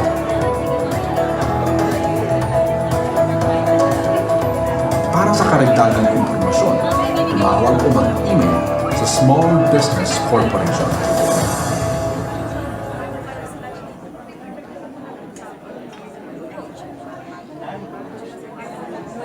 Alright, what the 3P is all about, pundo sa pagunlad at pagbabago. And now that we have signed the memorandum of agreement, we will be expecting stronger relationship with the stakeholders. Alright, so after the signing of the MOA, we will move on to listening to the message from our dear chairperson. Let's welcome Chairman Orlando A. Ravanera. A round of applause for him, please.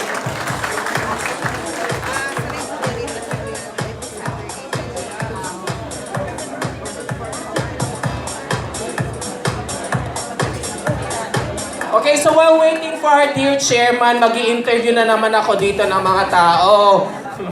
Kamusta kayo, ma'am? Nag-enjoy ba kayo sa pahanda natin? Okay na yun, John.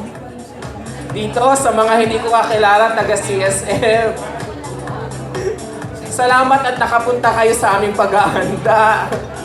Kamusta naman kayo? Now, this is your first experience with a CDA activity. How do you feel?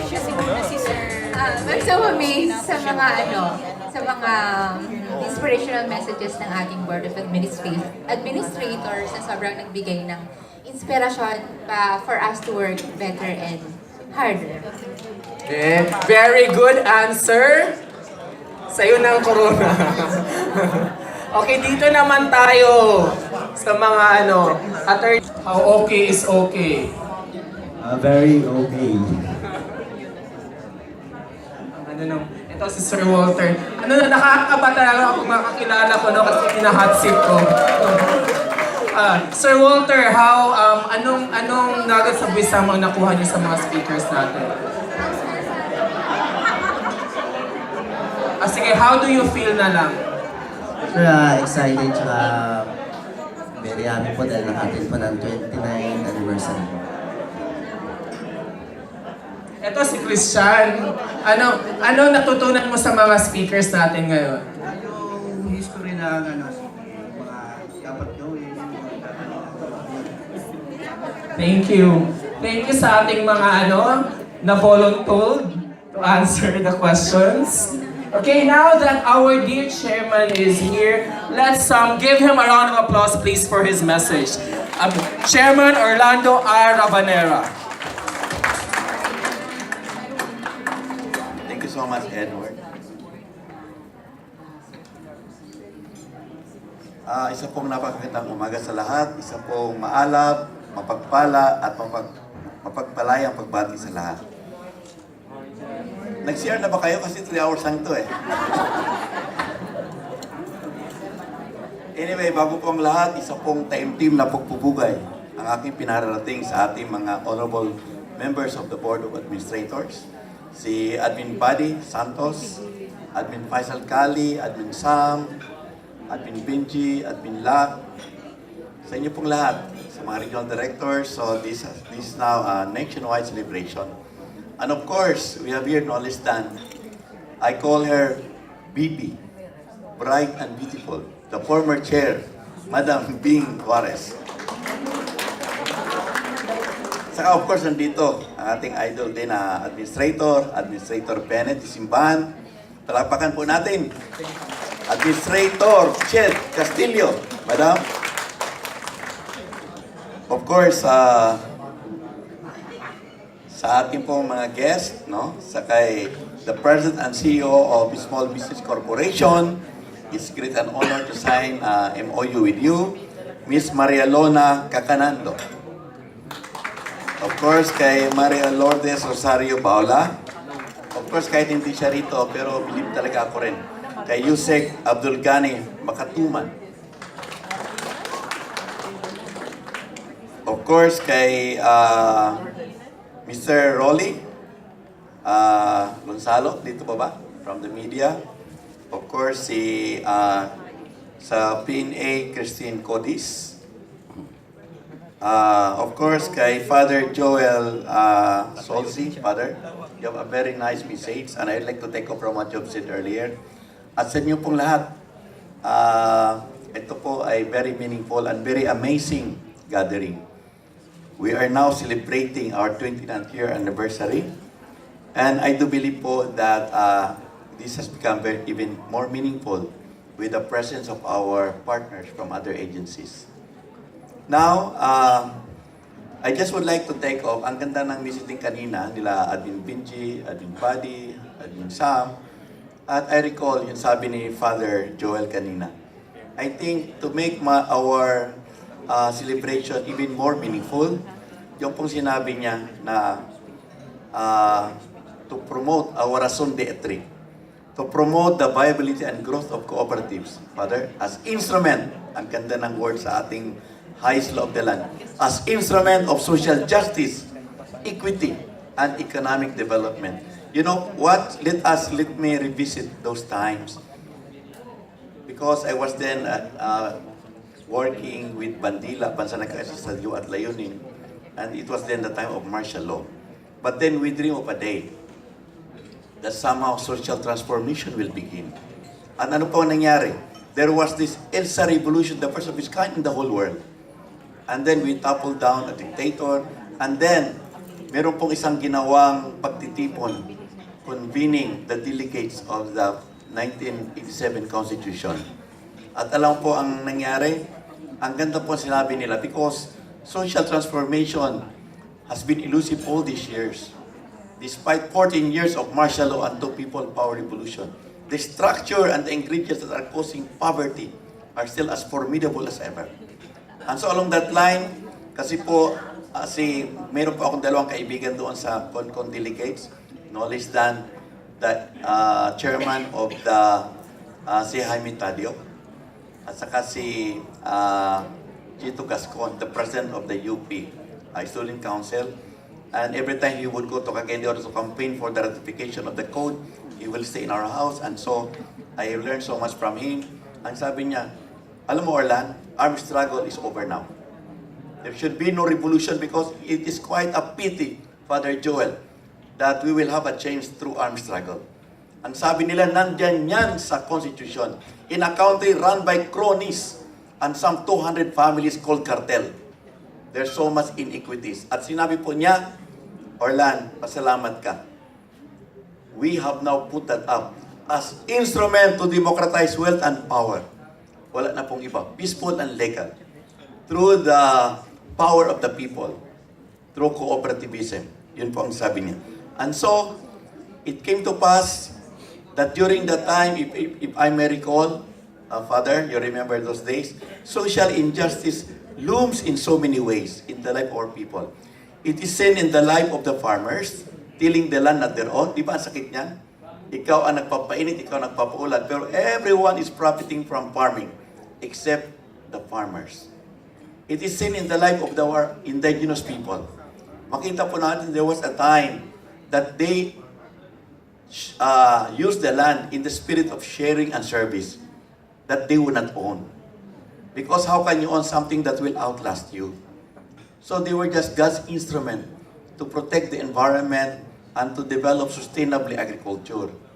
But it happened that the colonizers came and then they owned the land. And now our poorest of the poor are our IPs. However, this must be the case, especially for in the life of our 11 million members of the so-called MCOs, Member Consumer Owners of Electricity. In our Father, our computation with Pitilagan, nandun talaga 200 billion pesos ang kanilang capital share. Ang sabi sa akin ng judge, alam mo Chairman, that is massive estafa. Silang may-ari, tapos hindi is not recognized. And so along that line, I do believe that is a great social injustice that this office should correct. It should correct also itong ating problema sa labor, don't you know? That 6,000 Filipinos are going abroad every day just to look for job because 14 million are underemployed and unemployed. And so along that line, mga kapamilya, kapuso sa kooperatiba, we have good stories to tell. With regards to agrarian reform, more than 1,000 ARBs of cooperatives, now they own the land through cooperativism. How about those farmers that they are tilling the land? They do not control the mode of production and marketing. Alam po ninyo, when I was with the NGO, we distributed lands in Bukidnon. Tapos, nakalupa sila. Tapos, after 5 years, bumalik ako. O, kamusta na mga may-ari ng lupa? May-ari ka dyan. Tenant na naman kami. Bakit? Kasi Orlan, tuwing magtatanim kami, utang kami sa komprador. Charge to crop. Tapos, pag mag-market na, tama-tama lang iba sa utang nila. Kung minsan nakakasakit si nanay o papaeskwela ang anak, they have to borrow more money. Sabi, no, I cannot charge to crop anymore. Collateral ang lupa. When it is collateralized, hindi na po talaga yan makukuha balik. So sabi nila, sige na, dagdagan mo na lang 20,000, tenant mo na lang ako. Pero along that line, I can report already, because we have already document of this, that we were able now to make agrarian reform successful, and sabi nga ng former secretary, Secretary Castriñones, alam mo Orlan, agrarian reform and cooperativism are two sides of the same coin. And so along that line, now the farmers are controlling the mode of production. Bakit hindi bang mapupuri ating mga farmers, Father? Yung palang ammonium sulfate na binibili lang sa Ukraine ng 100 pesos, pagdating sa Mindanao, 2,000 na. Because everything that is sold in this country, from needle to tractor, pass at least 5 to 7 layers. Kahit nga ang lipitor, 30 tapos lang pala yan sa New Delhi, pagdating sa Pilipinas, 40 pesos na. So along that line, this is a great social injustice and inequities. And I do believe po, mga kapamilya, kapuso sa kooperatiba sa CDA, nakita ko po natin ang tunay pong pagbabago, na talagang sila nang may-ari ng lupa, they control the mode of production, and then we are saying in the workers and labor, so much have been said against this, but we are saying, no, because we believe that in business, power lies not in capital, but in labor. And that was been our shout, and now I guess that's also unfolding. And so, in a country where so many are unemployed, we are now claiming, based on our data, that directly employed by the cooperatives is more than directly employed. It's about, sabi ni Idere, about 480,000 at that. And indirectly employed, about 2 million. Sasabihin sa akin ni Secretary Cayetano, talaga Chairman, alis na lang, iwanan ang pamilya, hindi umalis. Yes, that's correct. Paano yan nangyari? Isang nanay, marunong magluto, gusto magkarinderya. Hiram siya sa kanyang sa banking system. She cannot borrow. Because you have to secure mga collateral for stated check. Pero that very day, makatrabaho na siya because she put up a karinderya to her cooperative. And then magkukuha na siya. And so many of that indirectly. And so along that way, and very wonderful po ang nangyari dahil somebody told me, alam mo Orlan, 31 million Filipinos are victims of 5-6. And their capital is about 43 billion pesos. Now you have CSF, counter them and all of this. So ganun po nangyari yan. We are now putting cooperative in the position to do that. And so along that line, if I may, so as not to prolong my talk, babasahin ko na lang po ang aking message. Hindi pa ako nagsisimula, akala ko simulan na ako. Ano yung Benjie? Para hindi ako makuhan, kasi pag nag-extemporaneous ako at 3 oras yan. And so ito po ang aking mensahe. Today is indeed a celebration of success for everyone in the Cooperative Development Authority. I would like to express my heartfelt gratitude and appreciation to everyone for the trust, support, and cooperation to the leadership of the board. No? You have a very amazing board, I'll tell you that. Amidst challenges, issues, and controversies, we are still here together, and I vow to continue serving the people through CDA to primarily promote my advocacy to uplift the poor people from the quagmire of poverty, social injustices, and inequities, no matter what, through cooperativism. To give voice to the cooperative sector, especially the ordinary workers and the community, whether they be in private sector or in the government, by providing a model of services and social enterprises that adhere to the universally accepted principles of cooperativism for people, planet, prosperity, and peace. Also, I would like to thank all of you for making the CDA be known and felt by the public, especially those who are yearning for empowerment, social injustice, and inequity. Because po, ang sabi po ng mga social scientists and development experts, why are the Filipino poor? We are so rich actually. We are oozing with ecological resources. Per unit area, we are the richest on earth. But our wealth does not just end at above the ground. Below the ground are 72 kinds of minerals. But our archipelago is also called the center of marine life on earth. So the question po is, ang yaman pala ng Pilipinas, bakit ang pobre-pobre natin? Ang sagot po niyan ay, the root cause of poverty in the Philippines, according to social scientists, is the powerlessness of the people to have access and control over the resources. And as a countermeasure, nandun po yan sa World Bank study, kailangan they have to harness their collective power and potential through cooperativism. So cooperativism is the tool of empowerment. So I would like to thank you for making the state to be known. And that after this 29th year of success is a product of our teamwork, shared commitment, and collective effort. Everyone of us plays a vital role. Every little job is important. Everyone has a job to do. Everyone serves the whole. Along this line, I would like to give a toast to everyone. So congratulations to all members of CDA family. Of course, I would like to give credit and gratitude to our partner agencies and our mother agency, represented herein earlier by no less than Usec Abdulgani Macatoman. The Department of Trade and Industry, headed by our very supportive Secretary Ramon M. Lopez. Thank you, sir, for having us under your umbrella. By virtue of Executive Order number 67, the DTI and the CDA is indeed a perfect tandem in strengthening the programs, innovations, and products o Pundo sa Pagbabago sa Pag-asinso or P3, a Memorandum of Agreement na nasign po kanina earlier, were just few of the very promising programs that we ought to widely implement, supervise, and monitor. And it is my commitment that the CDA will further encourage and empower cooperatives to come as soon with an upgraded version of One Town, One Product program.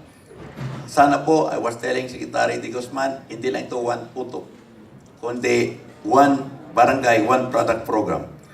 I am confident that we can make this possible by intensifying public engagement and by strengthening our links with our partner government agencies, local government units, and stakeholders. This is now the very essence of the value chain approach that starts from capacity building, production, harvesting, post-harvest facility, up to marketing. This involves stakeholders that, like the local government units, for policy support, academe for technology support, civil society organizations for possible guarantee mechanism, cooperatives for post-harvest and marketing to ensure the success of an easy approach. The demands focus strict monitoring and assistance with our officers and cooperative specialists, particularly in our extension offices. On the same note, the central office must keep an eye how the program is going to easily respond and make appropriate actions to ensure the success of the program. After all, it is our mandate to promote the viability and growth of cooperatives as instrument of social justice, equity, and development.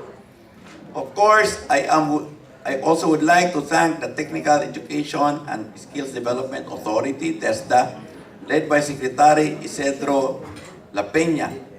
Last March 5, during the conduct of partners meeting of the World Cafe of Opportunities in Taguig, I signed a memorandum of agreement and interagency collaboration that would help TESDA alumni find jobs. And I suggested that perhaps that the best way to provide not just works but also livelihood to the alumni is to cooperativize them. This, and along with myriad of collaborative projects, will ensure job generation for nation building. In fact, our partnership with TESDA has opened new horizons and opportunities to our colleagues. Our Deputy Executive Director, Mr. Giovanni Platero, is now in Japan as one of the beneficiaries of a 3-month training sponsored by Japan or by JICA through TESDA. And this month, one of our personnel from CDA Naga Extension Office will be joining another scholarship grant from JICA in collaboration with TESDA. I think he's here from Naga, over there. Yeah. Can you please stand up? Siya po yan. Pupunta po yan sa Japan one of these days. Also, I would like to thank the Department of Finance, the Bureau of Internal Revenue, for the unfaltering support to the CDA and the cooperative sector.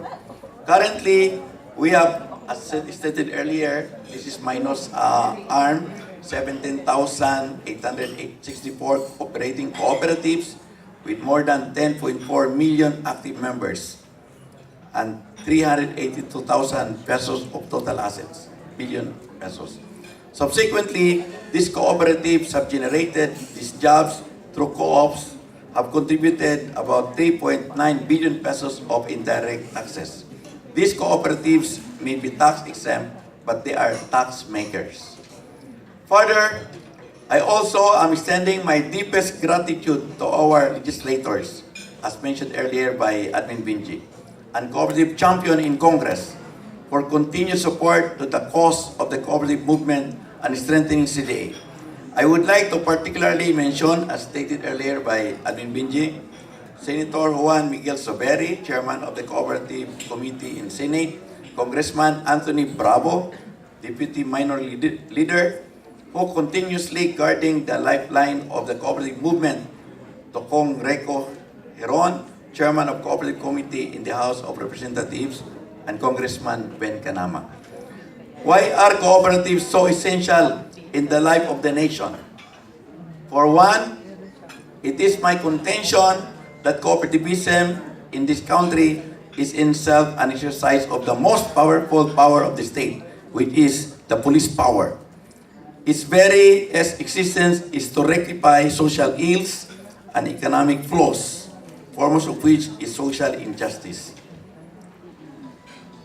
As a transformational leading age, the cooperative movement in the country is up to the task of advocating for the much-needed paradigm shift that will liberate the people from the quagmire of poverty.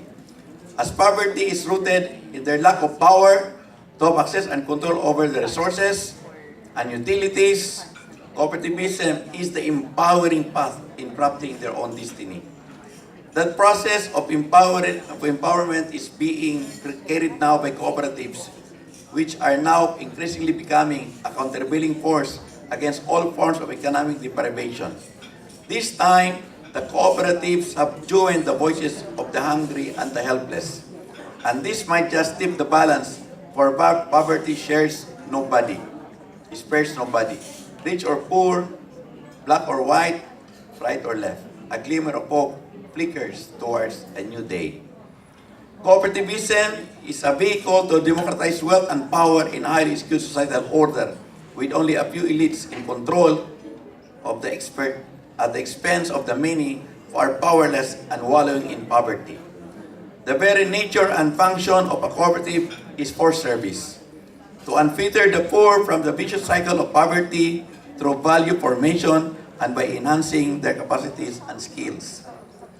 It does the work who are, in fact, in the realm of governmental functions, in advocating the welfare of the people through multi-parish services to their members, providing much-needed capital to make them productive, participation in good governance, in resource management, and in running basic utilities, be water, electricity, and even public conveyance services. The CDA, on the other hand, have created and will continue to create that path to bring the cooperative movement to its full realization of being transformational for people, planet, prosperity, and peace. Before I end, I also would like to express my gratitude to our big cooperatives for your support to our cooperative program. Your assistance to our pledging micro and small and medium enterprise cooperatives is very noteworthy.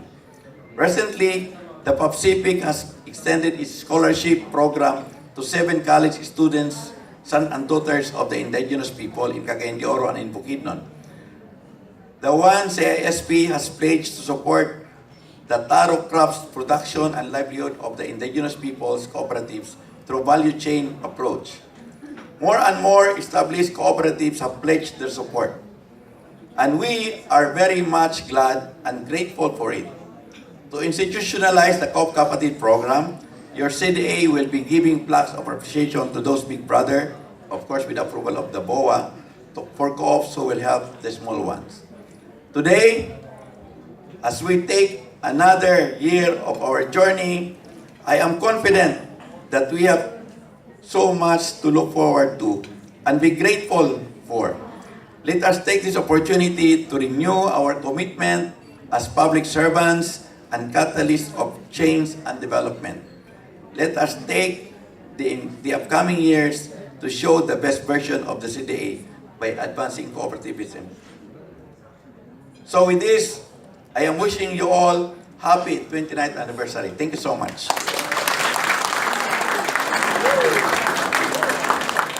Tapos din, no?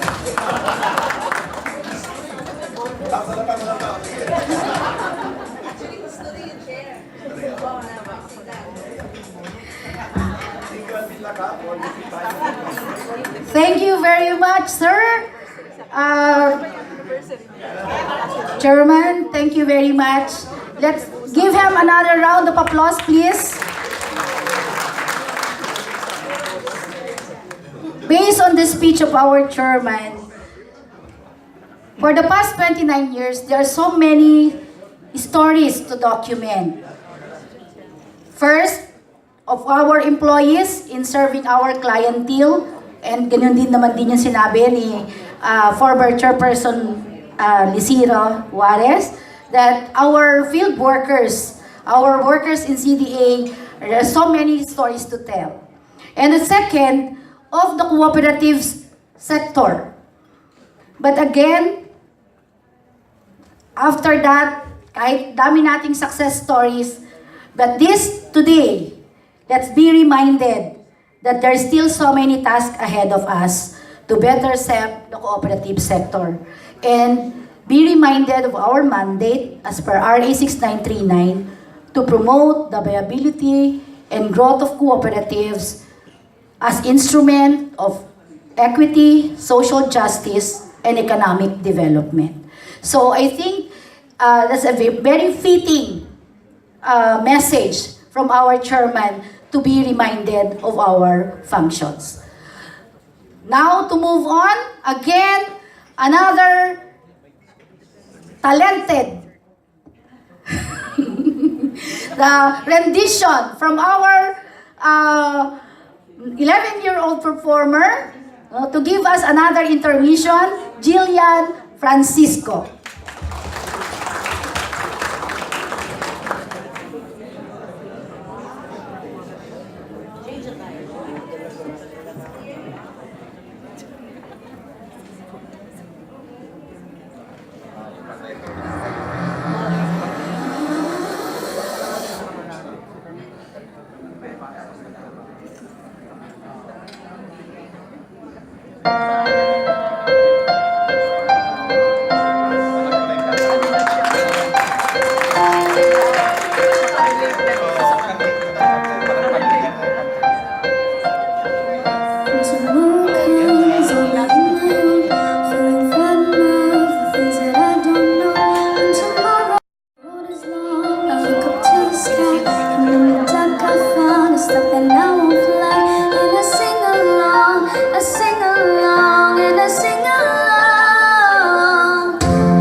flashlight.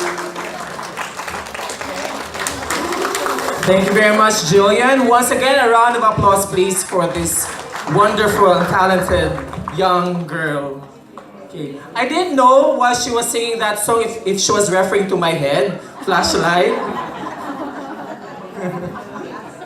But that was really a wonderful the Jess J song.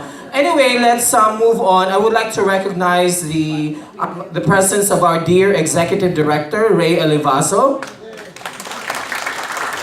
He was just awarded, he just come from Camp Aguinaldo, right, sir, to receive his award from the AFP.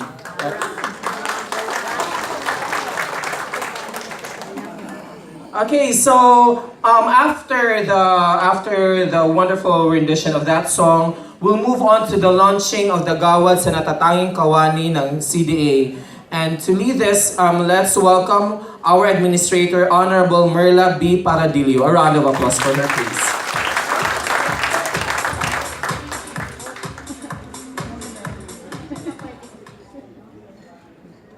My respect to Chairman Ravanera, mukhang nawala. Okay. Nag-roll call. To my fellow administrators, Admin Abad, Admin Benjie, Admin Sam, where are you? Okay, Admin Cali, and former Administrator Penny, former Administrator Ched, and my former boss, one of my mentors, and most especially my friend, Bing Juarez, to our partners, to the guests, most importantly to the men and women of CDA. Good noon. Medyo iksian ko lang kasi gutom na po tayo lahat. Di mo pa, gutom na tayo, di ba? Pero kailangan ko itong tapusin for everybody's information. Maiksi. 2.5. Anyway, the fact that there are people like you and your co-workers delivering high performance daily is the key to the Cooperative Development Authorities being a high performance government agency. This is not rhetoric, because we have proof to back this up. Since the performance-based bonus program of the government started, CDA has always qualified to receive the incentive. As you may have observed, the evaluation process of the AO25 task force is stringent and it becomes stricter every year. And it is evidence-based. Because of this, performance is something we should celebrate. That is why we are launching the Gawad para sa Natatanging Kawani today. The CDA's recognition and rewards program of the men and women of the Cooperative Development Authority. In 2018, the Board of Administrators approved the conduct of this program to be awarded during the CDA anniversary. We look forward with much anticipation the awarding of this first batch next year when CDA celebrates 30 years. As your oversight personnel, I fully understand that when you show your employees that you see and appreciate their efforts and take time to demonstrate how much of a measurable impact they are having on the overall performance of the agency, these employees will feel good about what they do and they take these feelings home with them. Through the Gawad Parangal, we want to acknowledge the employees' behavior, particularly their attitude, believing that your collective attitude will bring us a higher altitude, the key to earning greater respect. Effort that support the CDA's mandate and organizational goals, which are clearly beyond normal expectation. As we all know, appreciation is fundamental human need. Employees respond to appreciation expressed through recognition of their good work because it confirms their work is valued by the agency. When employees and their work are valued, their satisfaction and productivity rises, and they are motivated to maintain their good work. It also Very timely because we are working to regain our accreditation status under the Prime HRM program of the Civil Service Commission, also known as the Program of Institutionalized Meritocracy and Excellence in Human Resource Management. This program aims to inculcate meritocracy and excellence in public service, human resource management, through a program of reward, recognition, empowerment, and continuous development. After today, there will be orientation sessions so that everybody involved in the program will be on the same page and rules of the game will be clear to everyone. In closing, I wish to congratulate the CDA on its 29th anniversary, and with it, I want to thank the partners of the CDA for their continuing support and contributed to the CDA's success in the past 29 years. And most of all, the men and women of CDA who has tirelessly toiled to serve our clientele. Maraming salamat at mabuhay po ang CDA. Thank you very much, Admin Luck. Please stay here in front because hindi lingid po sa kalaman ng iba, tomorrow is Admin Luck's 18th birthday. So, let's get to sing a happy birthday song to her. Okay, 1, 2, 3, go! Happy birthday to you. Happy birthday to you. Happy birthday, happy birthday. Happy birthday to you. Ayan, tamang-tama, naka-pink si Admin Luck. Debutant yung dating. Okay, so after the celebration of Admin Luck's birthday, let's also get to have a toast for the celebration of CDA's 29th anniversary. And to lead that, let's welcome our chairman, Chairman Orlando A. Ravanera, to lead the toast. A round of applause for him, please.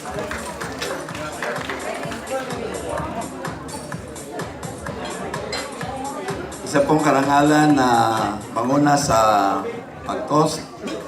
Meron na ba kayang hawak dyan? Oo.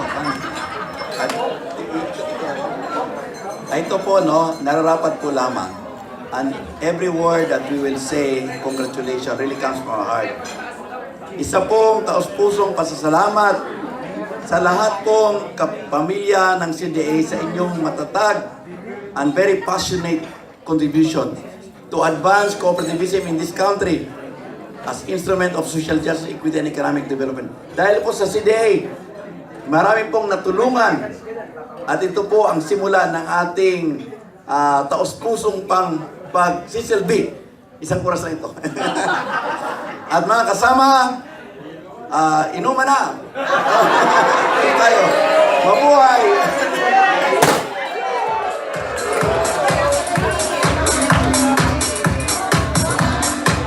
Cheers!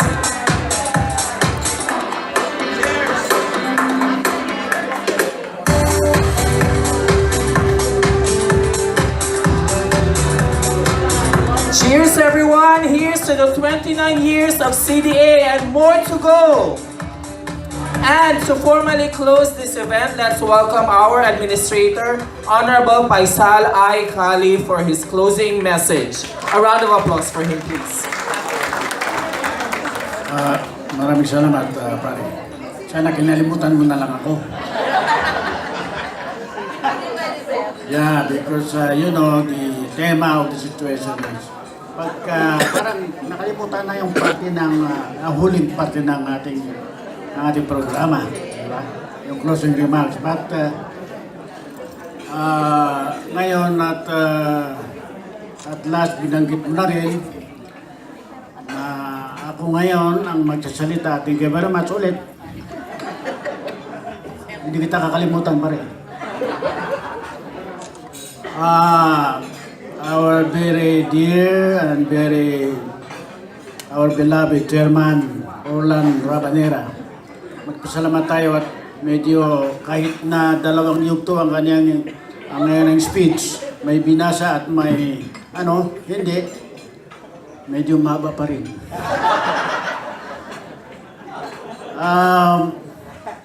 My colleague, members of the board, the Honorable Santos of, saan ka ba pa rin? Sa Luzon o Visayas? Luzon. Admin Santos of Luzon, who is trying his best to be known as from Mindanao. Kaya yung mga issue minsan sa Mindanao, inaagaw niya sa amin. The Honorable Administrator Myrla. Oh, Mindanao. Oh, hindi kami, wala na, puro ng Mindanao. Loaded ng Mindanao with Sam and myself. Loaded na, huwag ka na sumingit doon. And our heavyweight administrator from the province of Bohol. Mindanao pa rin. Lahat kayo. Kaya, there is no doubt, sana, the 200 million will be released to us para medyo malaki-laki ang tanggapin natin. And my partner, Administrator Guinomla of the province of Maguindanao, mga kaibigan ng BIFF, BIFF, Bangsamoro Islamic Fighters, and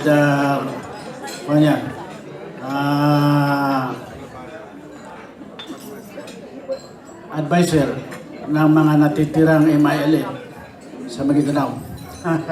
Kaya hindi siya makawi-uwi dito dahil napakarami siya ganyan si kaso na trabaho ng mga MLA. Alam niyo, pag nakikita ko si Madam Juarez, na-inspired ako because not every lady can become a chairman of the Cooperative Development Authority.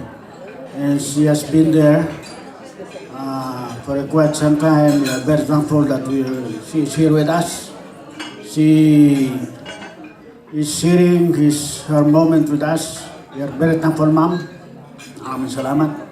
And our former Rose of the board, who retired but refused to be away from us. Madam Chief, I miss you. And to all the, my gosh, our Executive Director, Eddie Ray, I congratulate you if you have received your commissionship already as Colonel of the Armed Forces of the Philippines. Meron akong kasama.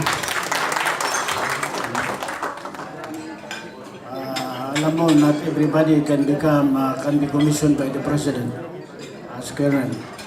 Only Eddie has the chance. He was given the chance. Graduate of the Master of Science in National Security. The members of the Executive Committee led by Executive Director A, who are all here. The regional directors of CDA coming from all the regions. Ito, nakikita ko si Director Bawang. Ano niyo, si Bawang, kahit anong gawin niya, hindi ko makalimutan, itsura lang niya. I cannot forget. I always remember him. Even if I have gone to Baguio only once ago, in 4 years. He refused to invite us. Yan ang yan ang dahilan kung bakit hindi ko nakakalimutan yung itsura ng taong yan. And the other guests in this anniversary we have, especially so, I don't think she is a guest, my beloved secretary and better half. My secretary and better half, ma'am, is even powerful than myself because she is commanding me. So she becomes my chief of staff. Today, we are celebrating actually our 29th anniversary. And with that celebration, our theme is forging strategic alliances for cooperative development. We have shown to the world that we are committed to this. To set an example is we have just concluded our signing ceremony of our forging or strengthening our alliances with other agencies of government, even those that are not, like the small business corporations. And I am very sure that this partnership that we have been strengthening will help CDA attain its objectives. Alam ko na gustong-gusto niyo na ako uminto. Di ba? Kanina pa lang, nung bago magsalita si Madam Lack, nagpuputops na sila. That's already a signal that the closing remark must be shortened to the fullest. Diba? That's body language, di ba? So, lastly, ladies and gentlemen, gusto kong ulitin ang pasasalamat ng ating chairman sa lahat ng empleyado ng Cooperative Development Authority for giving your support, for giving your best, because all these things are contributors to our celebration now. Had it not of that, we will never accomplish what we have accomplished. Thank you very much. Thank you very much, Admin Kali.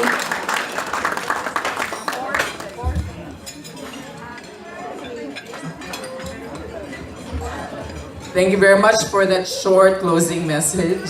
Thank you, sir. Thank you very much. Let's give Admin Kali another round of applause, please. Well, Abdulsalam, we've come to the final part of this event, and I would like to thank you for co-hosting with me this day.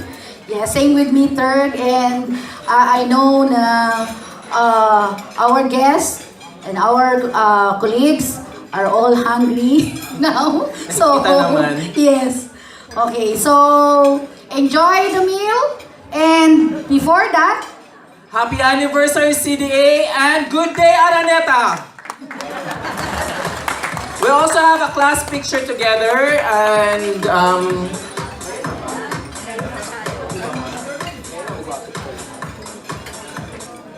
okay, so let's have our lunch first, and then don't leave just yet because we'll have a photo op together. You may also enjoy the photo booth outside.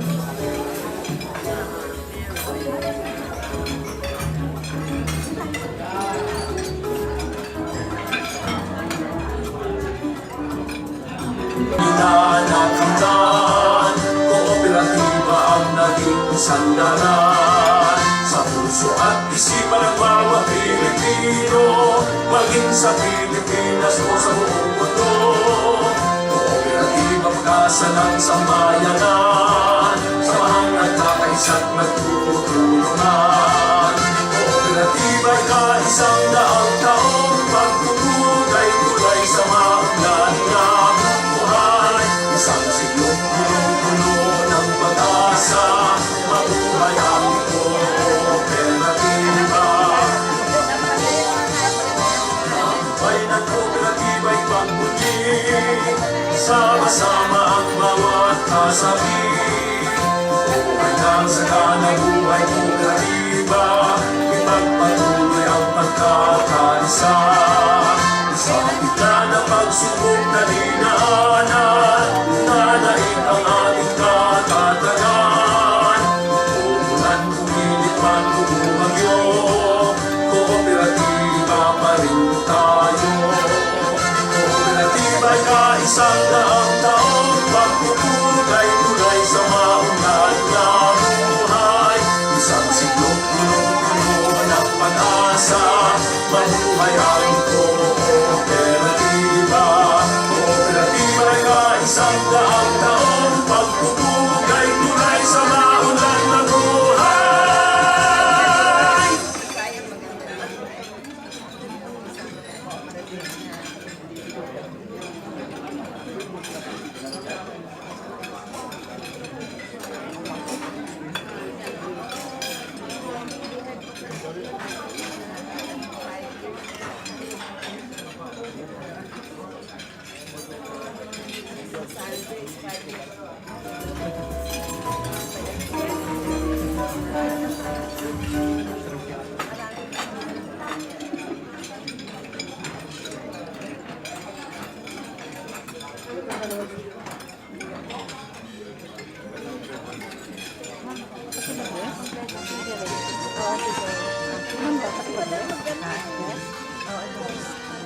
Gulay.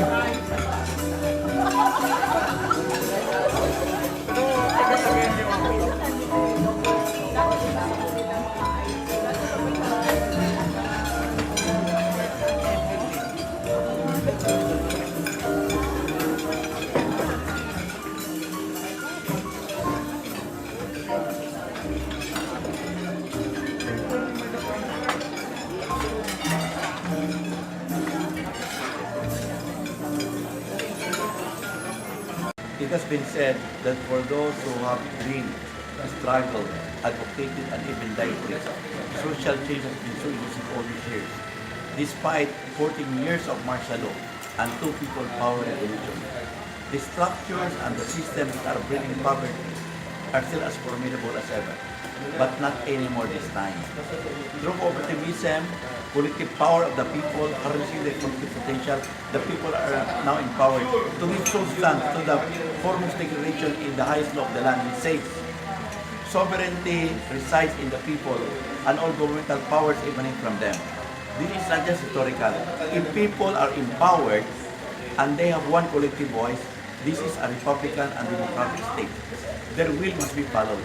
Pero how come in a very rich country like the Philippines, many are poor? Why? There are only three questions that must be asked. Number one, who controls? Who profits and who benefits from our resources? Is it the Filipino people? Look at the Philippines, it is so rich.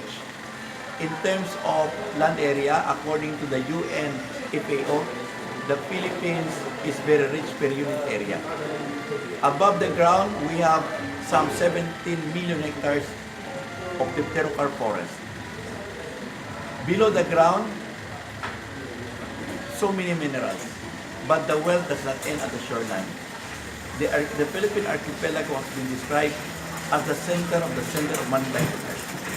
But the question is, how come our 17 million hectares of dipterocarp forest, the home of mega diversity, why is it that it is gone forever? Who profits from a few loggers? One shipment of logs alone during those times, a logger will earn 360 million pesos out of the forest. Some of them, unfortunately, has even become congressmen, governor. They use their rakings to buy votes, and that's the reason. And so along this line, we have lost so much. We have lost our mega diversity. This time, we barely have less than 1 million hectares of natural forest. Now, I'd like to tell you this, for those who know this, you know what, during those times, they should have not cut our trees because there are laws that says 1,000 meters above sea level, there should be no cutting of trees.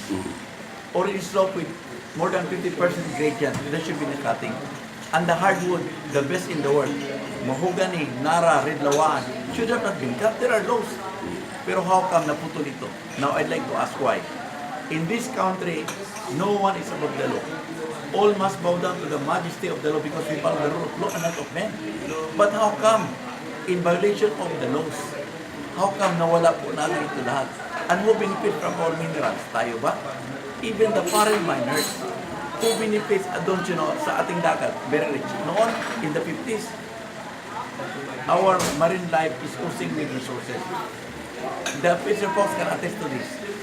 The fish will literally jump into their bangkas. Ganun karami. Ngayon, even hours of fishing. Don't you know that the poorest of the poor now are our fisher folks? Even hours of fishing, wala nang isla. Because of the 13 major bays in the Philippines, 10 are already dead biologically. Wala na. Ano nangyari sa ating mga bays? Dahil sa logging, there's so much siltation. May mga industries, they just treat the bay as their waste pit. Illegal fishing and everything. Ikaw, ating mga mangingisda. And so along that line, this is now the solution. The collective power of the people shall now be harnessed through cooperativism. You know what? When the people are organized, they create their own destiny. Like for example, one of the social injustices is this. Ilan ba ang mga magsasaka? Everyone is benefiting from farming. The compradors, the usurer, fertilizer dealers. Pero hindi yun nagpainit at nagpaulat. Why? Don't you know that they do not own the land that they are tilling? And if they own the land, they do not control the production and marketing, but not anymore. This time, through agrarian reform, beneficiary cooperatives, they are now owning the land. More than 1,200 ARBs own the land. And they are going to value chain. Yung mga produkto like cocoa sugar, mga dairy, sila nagpo-produce.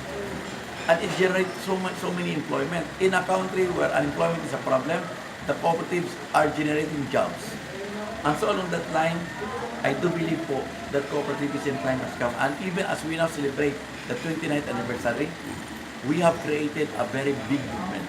There are now more than 20,000 cooperatives. Dito lang, minus ARM, 7,844 cooperatives. Plus ARM 2,000, more than 20,000 na. And so, how many members? 10.4 million members of the cooperative. And so along that line, these are the conscientized people who are willing to really work for social transformation. And you know what? During this administration of President Duterte, lumago po ang ating kooperatiba because the President is true people, true environment, and he believes in the power of the people. And so along that line, Mr. President, in behalf of the cooperative movement of the Philippines, with 10.4 million people, I would like to express our gratitude because ang tunay po na diwa ng pagbabago ay dumating na po during your leadership. Kaya nga po, itong mga social injustice committed against the Filipino people are now being solved through cooperativism, not anymore through armed struggle. Because the time of armed struggle is already over. Would you believe change will come by killing each other? No. It is by people trying to advocate for social transformation. To own the land. Alam po ninyo, everything that is sold in this country, possibly 5 to 7 layers, na ang lipitor ng mura-mura pala ang pagbili dyan sa New Delay, 30 centavos, o bakit sa SM, 43 pesos na, to 50 pesos. Ang 1 sack of ammonium sulfate, pinagbibili lang pala yan, binibili lang ng mga kapitalista, 100 per bag. Bakit pagdating sa Mindanao, 1,500 na 82,000? Kasi everything nga, bibili ng komprador sa Ukraine. Wholesaler, dating sa Manila, additional. Wholesaler from Manila to Cagayan de Oro, additional, another 500. From Cagayan de Oro to Bukidnon, another 500. 1,500. Sino ba ang nag-shoulder nito lahat? I'd like to tell you, ang mga nagpapainit at nagpapaulan. And so along that line, through cooperativism, they own out on the land. The cooperatives now are manufacturing their own organic fertilizer.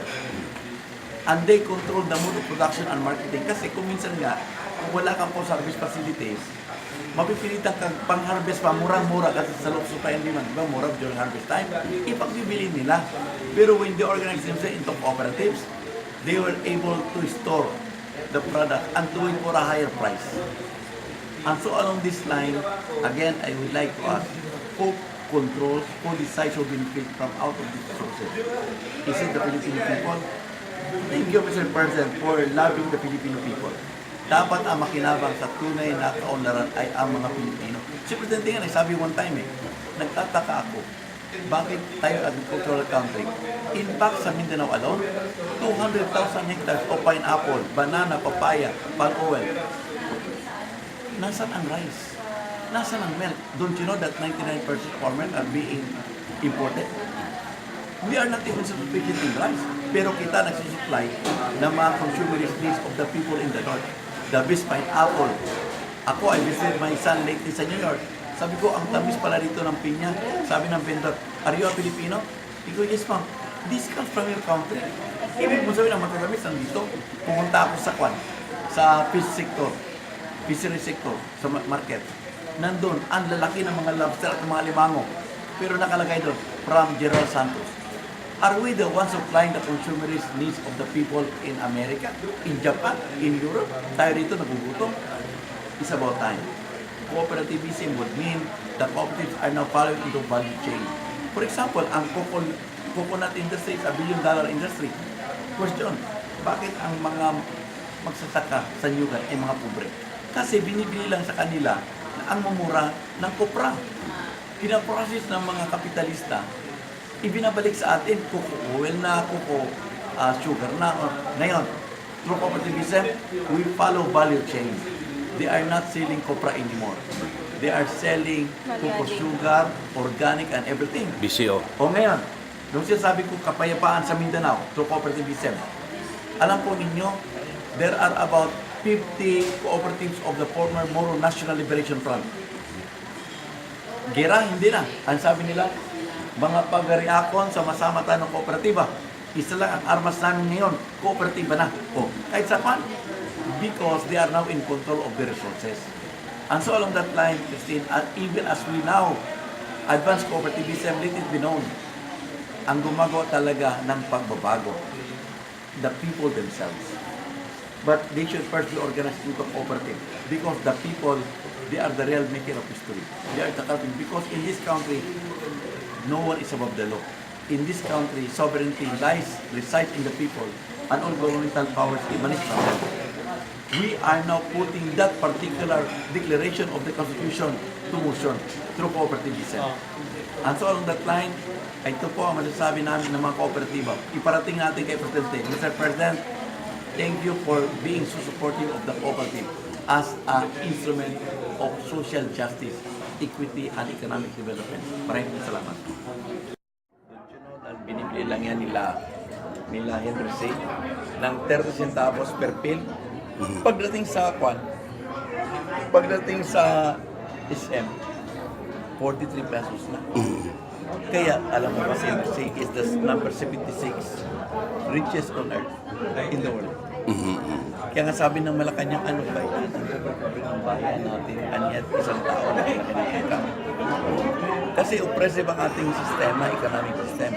Ngayon, why I'm telling you this? Because the solution is empowering. Per unit area, we are the richest on earth. Ako, I came from the environmental movement. I used to represent the Philippines mga international forum katulad ng Rio de Janeiro, Sustainable Future, sa Paris.